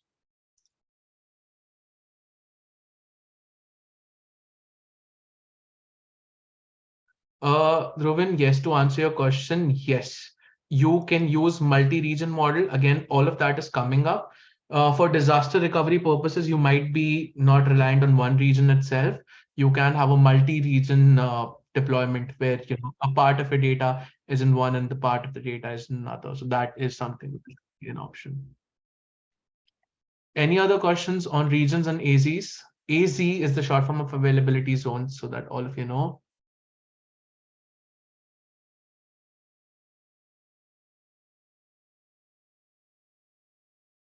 Okay. So if no questions, if you're clear with the definition, let's see. Availability zones and services. Azure availability zones offer high availability for mission critical applications by replicating, understand, compute, storage, networking, and data resources within an availability zone and other availability zones. Azure services that support availability zones fall into three categories: zonal, zone redundant, non-regional. Azure also has region pairs for further resilience. Last line, we're talking about that in the end. For the first two lines, let me show this to you once again. Within a region, you can have one zone, two zone, or three zones, right? Now the question is, what is a zonal service? A service that allows, and not all services are running on all the zones and all the regions.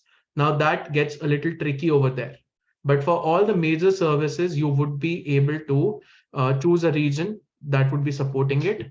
Within a region, you'll have multiple zones. A zonal service is a service where you can tell Azure, I want one instance on zone 1. I want one instance on zone 3. I want one instance on zone 2. So where you can choose the zone when you're deploying a service is a zonal service. Does that make sense? Any questions on zonal service? Zonal service is a service that allows you to choose in which zone, not in which region. Region is obviously allowed to you. So whenever every service will allow, you can choose, by default, almost every service will allow that you can either deploy in US, or you can deploy in Canada, or you can deploy in London or any other place where they have a region. But zonal service will also allow you can deploy in Canada East this specific availability zone. Zone 1, zone 2, zone 3, whatever it is. Is this clear to all of you? Zonal service. Any questions around this? Awesome. Zone redundant service. Zone redundant service is, I have a compute instance. It's in a multi-availability zone deployment. It is automatically having a copy of the data in 1, 2, or 1, 2, and 3. So if 1 goes down, 2 is there, 2 goes down, 3 is there. That is a multi-zonal service, right? Zone redundant service, where you are having redundant zones. Redundant is replicas. The cost of redundancy is obviously double. So rather than storing it in one place, you're storing it in two, but it is giving you higher availability at the same time. You have two specific different zones that are hosting the same data. The probability of both of them going at the same time is very, very low. Does that make sense to all of you? Zone redundant. And the third is non-regional. That means you go to Azure, you tell them, I want this to be done. They will not allow you to choose a region. They will automatically do it for you. For example, identity and access management. You go to Azure, you tell them, please create an account for this user under my subscription. Again, that's going to come later. And Azure is not going to ask you, do you want the account in US? Do you want the account in London? Do you want the account in Canada? Account is for every place, right? So that's why it's a non-regional service that works across all the regions. Does these three things make sense to you? Because then I'll be coming to the question that I have in the chat. Let me explain it once again. Zonal services where you can choose which zone you want to deploy your resource in. Zone redundant service where you have replica of one zone with another. Non-regional service where you do not choose the region, it is automatically selected. The best one is selected, or it is in all the regions by Azure itself. Does this make sense to all of you? Please give me a thumbs up. It's very important for me to know if everyone is following along, or if you guys have any doubts. Now to answer the question that I have in the chat. Why should someone be concerned about which region or availability zone is the provider? What is the difference between them? So to answer that question, basically, okay, first I'll answer Faria's question because it's not so big. Non-regional services, yes. So you could say non-regional services are global, or you do not get to choose the region. They're automatically handled by Azure. Faria, does that answer your question? Okay, awesome. And now to answer the question that I had, why should someone be concerned about the region? Let me give you an example. We are sitting in Canada. We are building a website which is mostly used by people in London and US. Having a data center or having a region close to them will give the users a better experience because of low latency. Low latency is the website will open quickly. There'll be less lag.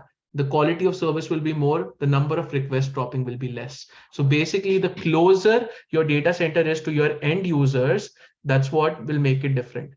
Second thing about different regions have different pricing. The pricing is slightly up and down depending upon which region you are in. In addition to that, different regions also have one more difference, that is all services are not available in all regions. Let's say US East is a very old region, it's one of the oldest, they might have all the services. But let's say if tomorrow a new region opens up in some other part of the world, it might take some time for all the services to be available in that region. Does that answer your question? Who was this? Narayman? Okay, thank you, thank you. Moving on, Amandeep, I see your hand is raised. You can ask me a question. Yeah. So Jivesh, I just want to ask, like, so in zonal services, like, as, so it includes, I guess, SQL database or SQL storage also. Yes, yes. So is there any, like, sometime a chances like it can crash or like have a chance of like losing some of the data? Okay, I'll talk about this. So zonal service is a service where you as an end user can choose which zone you want to deploy on. Now that could be because of multiple reasons, right? For example, you might want the database and you might want the virtual machine to be on the same zone. So you're using two different services, though they are connected to each other, but please understand.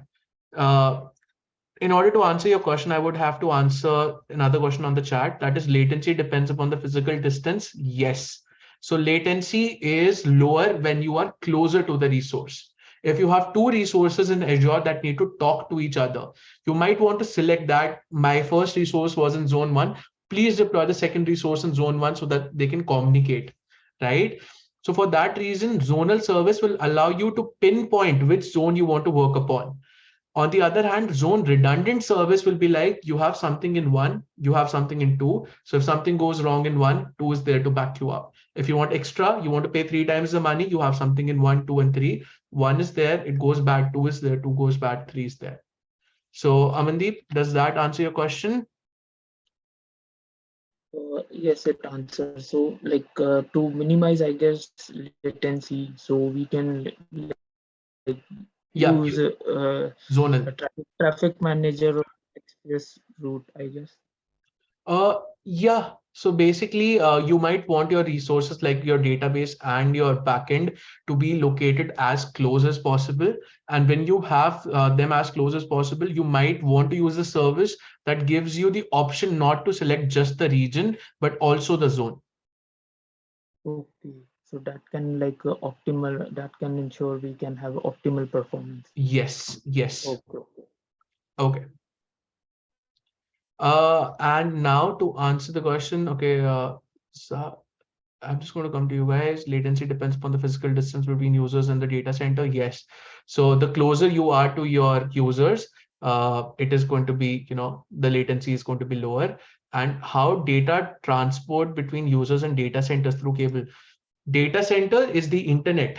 Everything outside the data center, if anyone is accessing it, they're accessing it over the internet. So your Azure is obviously connected to the internet, and that's why these are internet services. So these regions, the availability zone, the services in them can be accessed by the normal user using the internet. Does that answer your question in the chat? Yes, it does. Thanks for the reply. Great. Chandra, you can go next. Yeah, you said regarding the first case, like zone restriction. So suppose if we create like a service in one zone, so if the zone gets crashed, will it be the same in our zones or that complete application gets crashed? Okay. Now for that, we are looking at services that are zone redundant, which means you'll be paying double. For example, Azure will give you some service level agreement that 99.5% of the time zone 1 or one zone is going to be active, 1 out of the 3. Okay. And then it might suppose Sorry to interrupt. Suppose if you want to zone data analysis, so we should definitely go to the second option, right? Yeah, so if your application is time critical, if it is mission critical, you will not want it to be on just one zone. You would want it to be redundant zone. So database, for example, a database application, a database instance, you'll have it in zone 1 and zone 2, so that if zone 1 goes bad, zone 2 will be there and they'll be automatically updated. So you will not be interacting with two different database, you'll be interacting with one, but they would be connected within themselves between zone 1, zone 2, or zone 1, zone 3. However, they are connected so that if change is made to one, the other will be read only for you. So if something goes bad, the other will be there to, just cover for it. Yeah, thank you. You're most welcome. You can go next. Sleiman. Yes, okay, so thank you. My question is regarding the regional thing. When it comes to, for example, dealing with maybe different countries' policies when it comes to data privacy. For example, there's this news right now with the UK wanting to implement some measures to force companies to give them like backdoors and things like that. So how does this affect it when it comes to it being Amazon? Sorry, not Amazon. Sorry, Azure. And operating in different countries, how does the policy change? So that again comes to the developer and the person who's dealing with the infra. Azure does have an option of something called as a region pair. So you can be having some resources in, a copy of the data in one region, the copy of the same data in the other region. If the other region does not fall in the same geography, for example, if you have one in EU and one in, let's say, US, and your application is storing data which should not have data of people outside the country, in that case, obviously, region pair will not be a good solution because that is going to make your application incompliant.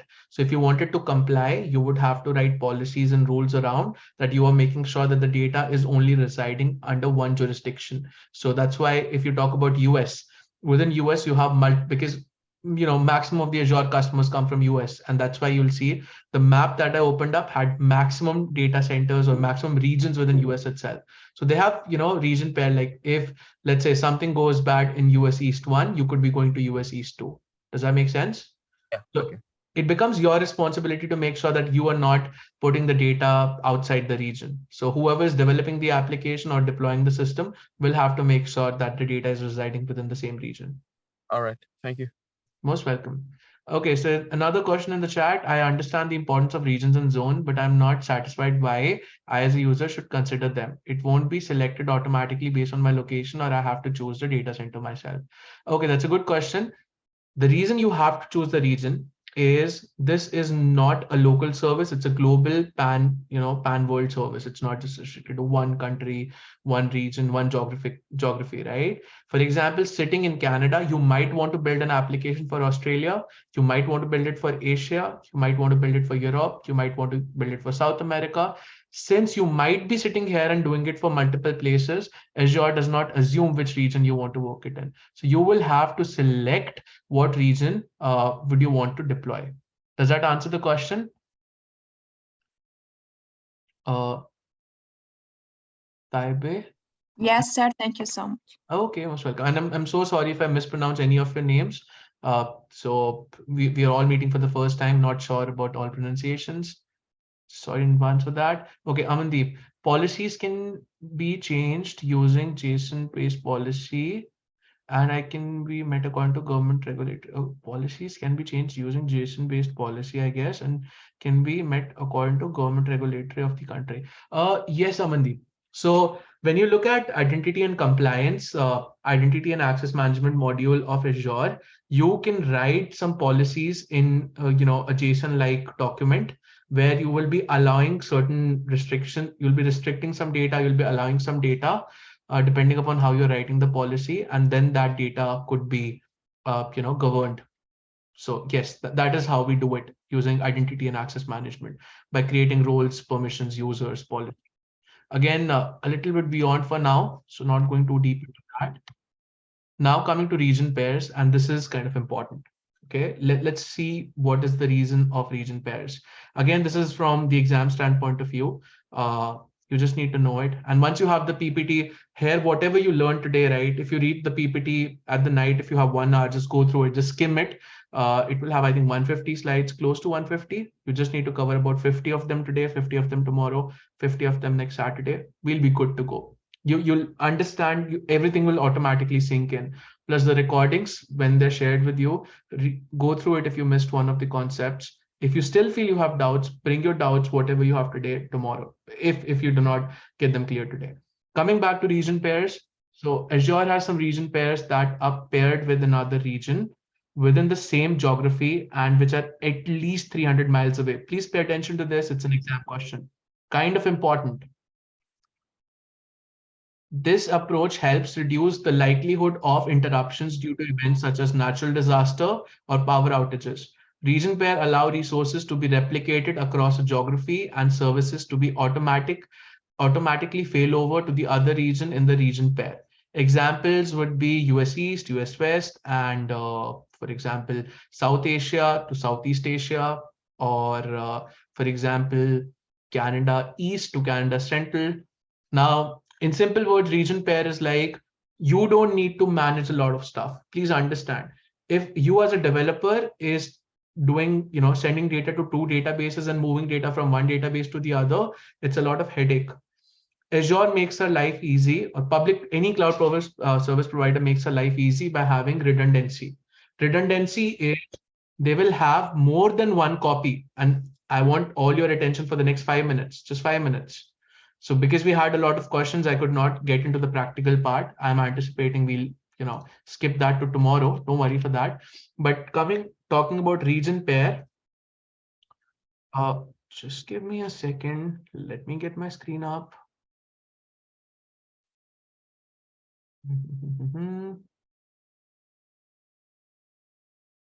Yeah, okay. So we're back. So when we talk about region pairs, so we are actually talking about regions that are isolated from each other by at least 300 miles. So please understand this very carefully. You have 2 regions, right? You have like US West, you have US East.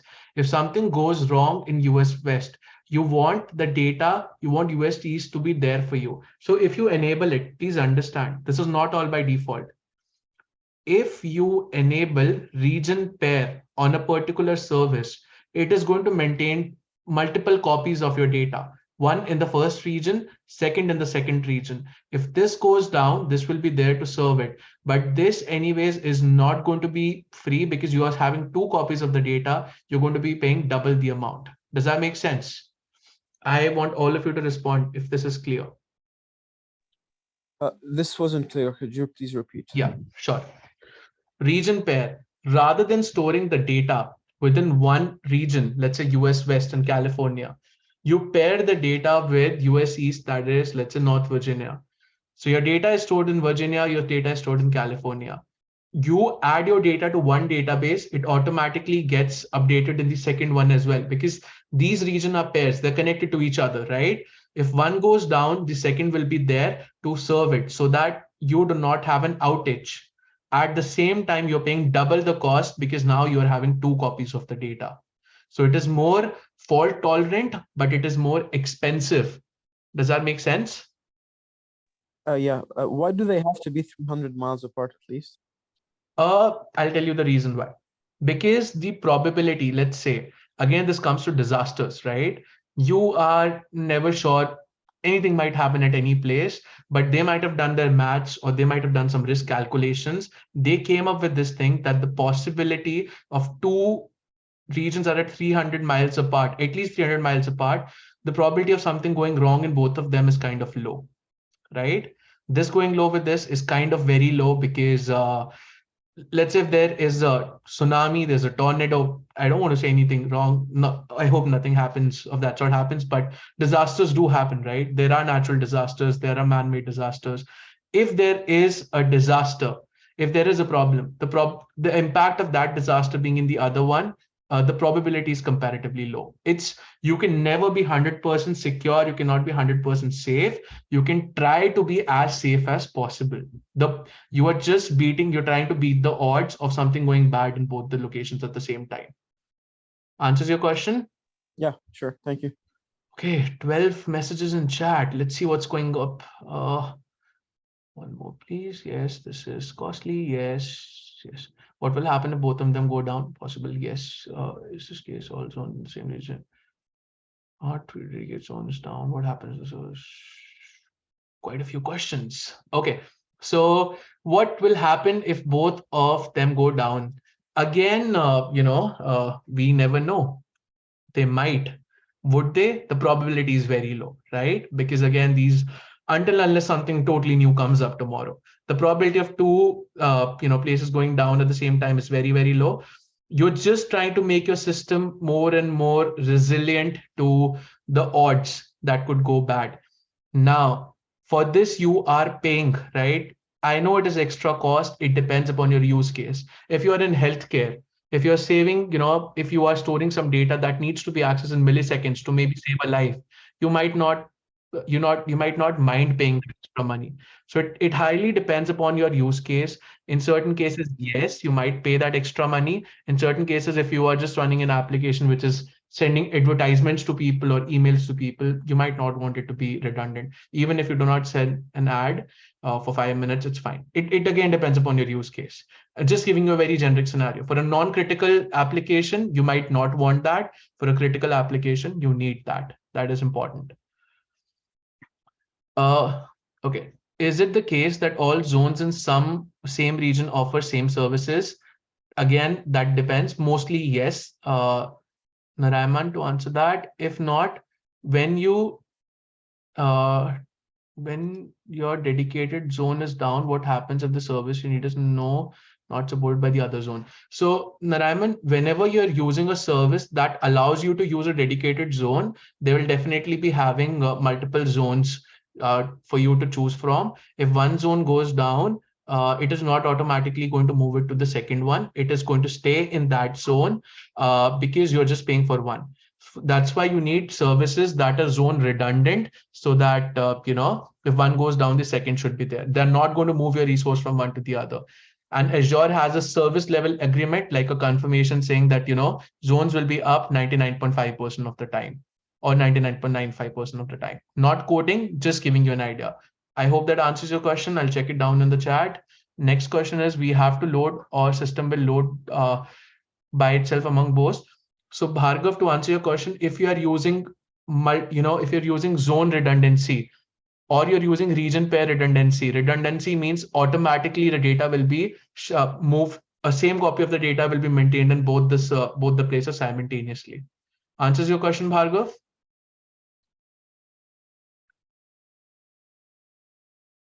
Next is, I guess possibly, but low possibility. Yes, obviously. I have one question. So once my region one goes down, the second region will become active. So why do I have to pay for two regions as only one of them is active at a time? That's interesting. Fari, I'm going to answer that. Is region pair only for databases, also for other application? So for AKM, I'll answer your question because I'm getting bombarded with questions. So I'm trying to answer them. Okay. Just listen for your question, you'll find the answer. So the AKM has asked me, is region pair only for database or for other applications? So the answer is, it can be for multiple applications. It's not just for database. It can also be for your storage. It could also be for your compute. Faria, to answer your question, you have redundancy. That means that you are running two things at the same time, right?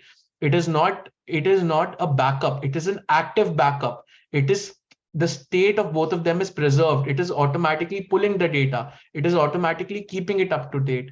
And for that reason, you have to pay for two. If you have 3 copies, you're paying for 3 copies.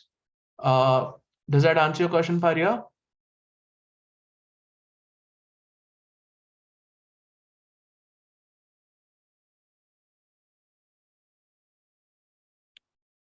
Okay. Now I have a very interesting question. That does this mean the amount of computers needs to be double? Okay. So I understand many of you are new to cloud, and that's why we're getting this question. Just give me a minute.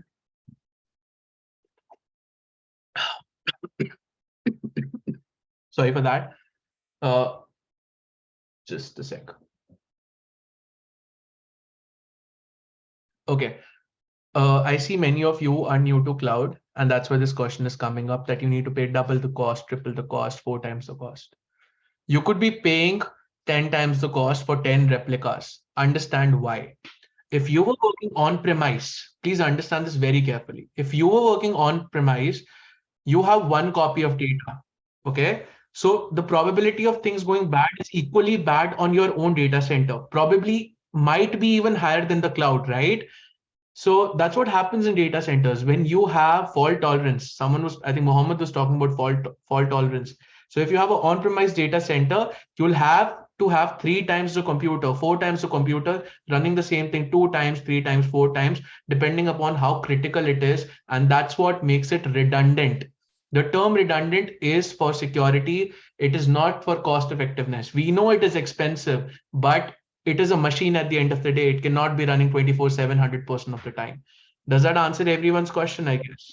So when you have more redundancy, just like you pay on your own data center, you need to pay to the cloud as well. Obviously, it's not cost effective, but we are looking at uptime. We are looking at, availability. Cost isn't concern, but redundancy anyways is a concern that we need to take into consideration as well.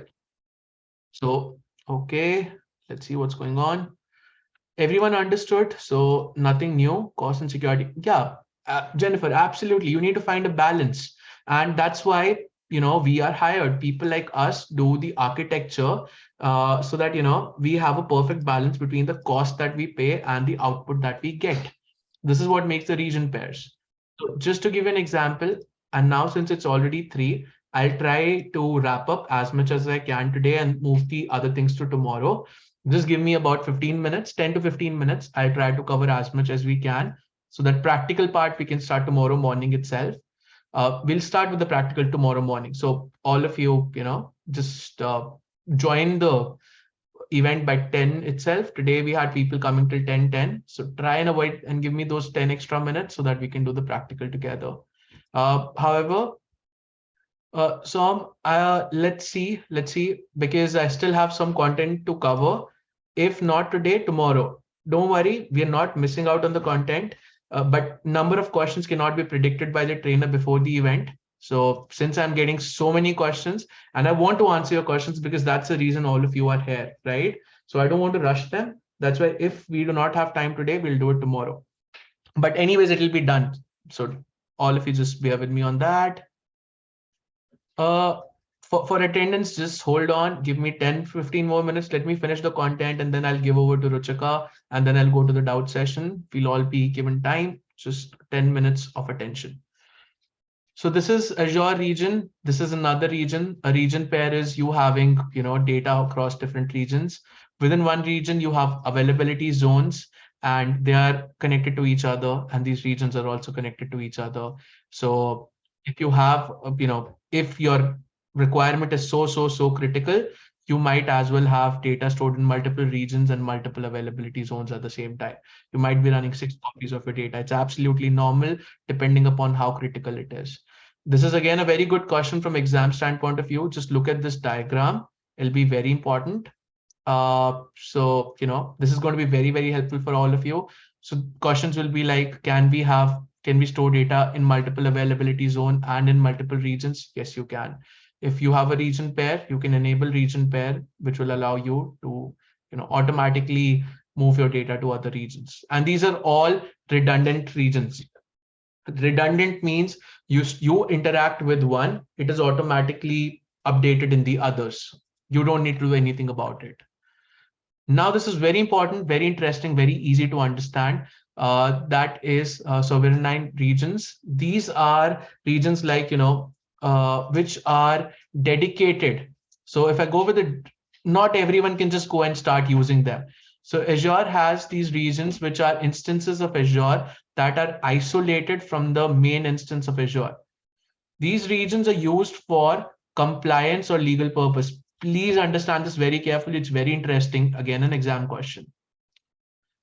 For compliance or legal purpose. Azure regions include US Department of Defense, Central, US Government Virginia, US Government Iowa, China East, China North, and more.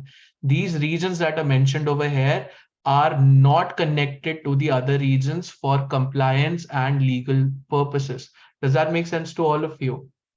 US government has its own region. So government is using cloud. Previously, we were saying that, people have security concerns and government is not using cloud, or critical applications are not using cloud. So Azure came up with a solution that, okay, you want to use cloud, you can use it. You're a very valuable customer to us. You bring us a lot of money. So what we'll do is we'll give you a dedicated region, which only you will use, so that your server is not shared with anyone else, so that there's no data spillage. Does that make sense to all of you? So certain places where there are some compliance or legal restrictions, they do not have publicly available regions. These regions are only accessible to certain people. For example, US Department of Defense, US Government Virginia, US Government Iowa, China East, China North, and a few more are an example of the regions that everyone cannot access. They are isolated from the main instance. And this will solve the compliance issue that you guys were talking about. That will we have compliance or not? Okay. Going forward, these regions are physically and logically network isolated instances of Azure designed for specific government agencies, and partners are available through a unique partnership between Microsoft and 21 Wirenet. I think this is for China. I'll have to verify this, but as far as I remember, 21 Wirenet is the China service that they have. So it is Azure, but with some certain additional restrictions that they cannot just go and do everything over there. So it's kind of restricted. The data centers are operated by screened personnel and come with additional compliance certifications. So as I said, cloud is compliant. It is also compliant for multiple government, for multiple government and specific places which have specific restrictions. So yes, you can see. So there's a question. It says, so does this still count as public cloud, or does it come under private cloud, which Azure helps set up and manage? Harshpreet, now that's a very interesting question. I would say this is more of close towards the private cloud, because people like you and me cannot just go and use it, right? It's very restricted to the people of that specific location. I would not say that China East is private, because multiple people within China can use it. China North, multiple people in China North can in China can use it. But US government, Virginia, yes, you, me, or someone who's not authorized cannot just go and start using it. Department of Defense again goes with the same rules. Okay, I think Ankit, you said the same thing on the chat, so that's absolutely correct. And Harshpreet, that answered your question, so that's awesome. That makes me go to the next slide. Okay, so that's Azure Management Infrastructure, last topic of the day, and then we come to the question answer part. It won't take long, just bear with me for another 5 minutes. Okay, whatever we cover in the next 5 minutes is good, and then we come to questions. So management infrastructure, the management infrastructure in Azure consists of resources, resource group, subscription, and accounts organized hierarchically. A clear understanding of this hierarchy is crucial for planning and managing projects in Azure. So basically, management infrastructure is a common name. It's a name given to all these things that we'll be talking about: resources, resource group, subscription, and accounts. Okay. Again, this is going to come in the following slide. So let me quickly move on to that. So to get started with Azure resources and resource groups. Okay. So first, I'd like to show you guys a diagram for this before we go on. Just give me a minute. I'll have to stop sharing my screen and start sharing it again. And by the way, thank you so much, guys, for being active. I mean, I'm really impressed to see that all of you have made it throughout the day and have been active. So, I mean, this is usually something which I do not see in the events. Usually, the number goes down, but this, trust me, this if you listen to all of this, you can just go through it, skim it, and you'll be good for the certification. It is going to help you so much in the certification, because a lot of content is going to be exactly the same. Even if, let's say 30-40% of you clear the certification in the next 2-3 weeks, that is going to be a great number. I'll be really happy if that could happen. Okay, so this diagram is going to be required for the next topic that I'm going to explain. And I promise it's not going to be overspilling over the next 6 minutes. So please, for the last 6 minutes, cooperate and give me all your attention. It's kind of an important topic. So you see the hierarchy, right? So you have, subscriptions, you have some management groups, so you have something like root, and then you have human resource, IT, marketing, and within human resource you have dev and test, and then you have some production applications. In IT you have production, you have one region, you have the second region. In marketing you have some free trials that you have, and then you have some other subscriptions that people could go and use, right? This is logically dividing your resources into the billing. Please understand. For example, if we are a global company, we have departments like human resource, we have departments like IT, we have departments like marketing. Marketing might be sending out emails for people to know about the company. They might be using some virtual machines for that. IT needs multiple virtual machines, some for database, some for front end, some for back end, some for analytics.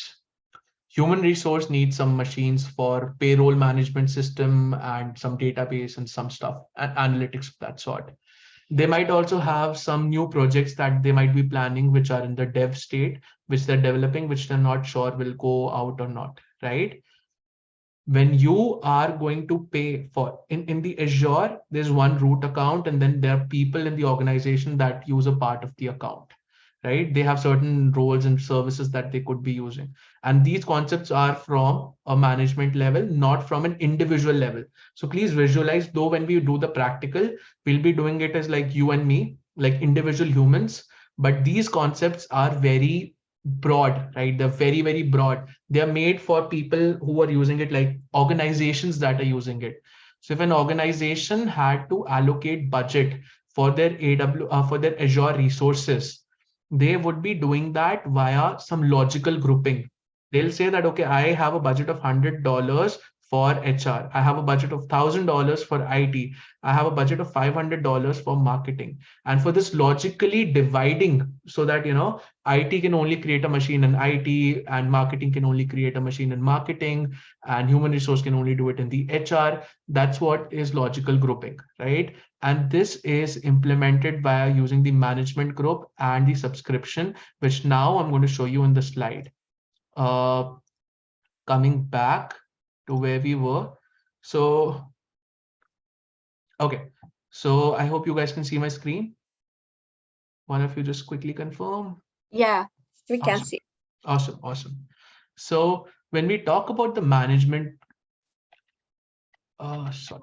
Yeah. So when we talk about the resource group, this is the first thing that we need to talk about. So Azure resources are building blocks of Azure. For example, a virtual machine. For example, a database. For example, a storage service. They're all resources. Anything that you use is a resource. Okay. Which can be created, which can be anything that is created, provisioned, or deployed. So just as I said, it could be a virtual machine, it could be a database, it could be a storage folder where you're storing data. Resource groups are grouping of resources that provide a convenient way to group resources. Understand, resource is any virtual machine, any database, any instance that you have, right? Resource group is a logical, grouping of resources. For example, you have one application, so you have one database associated with it. So one virtual machine, one database, one load balancer, one storage service is all under one group. You might have 4 virtual machines, one load balancer, one database. So whatever is linked to each other, might be for one application, might be for one use case of the application, you will put all of that within one resource group. Does everyone understand this? Give me a thumbs up if you do. Resource is anything that you could deploy, like a virtual machine, like a server, like a database. And resource group is when you group multiple resources together, that could be a resource group. If you understand this, all of you give me a thumbs up.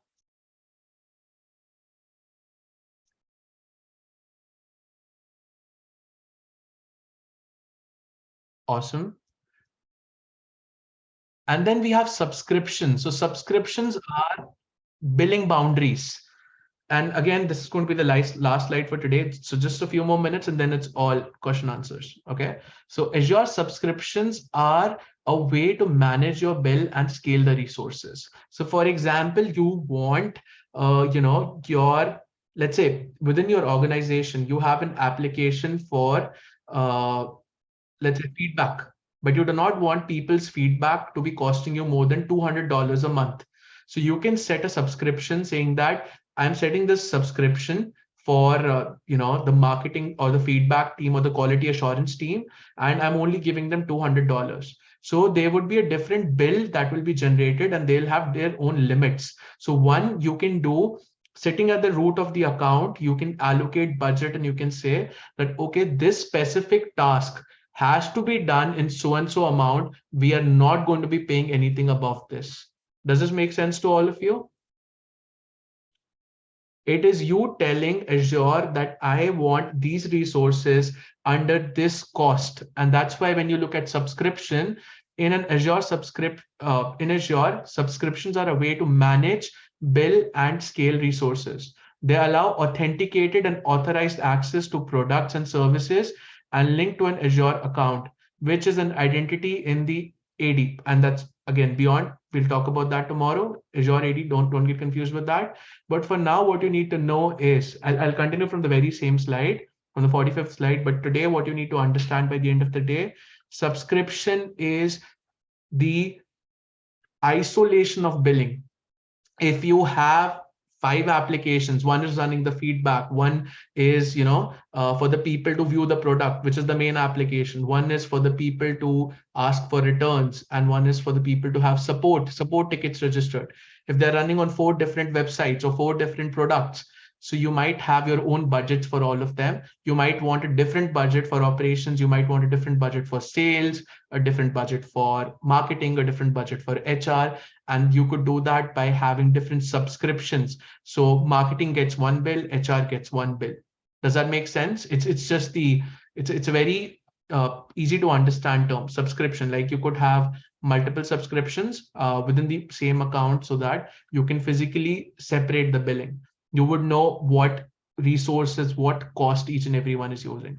For example, you will not want, it's an example, right? You might not want your HR to be using machine learning. It's very expensive for you. So you might restrict them by having that subscription that, hey, HR, you're not allowed to do this. You're only allowed to access storage. You're only allowed to access compute.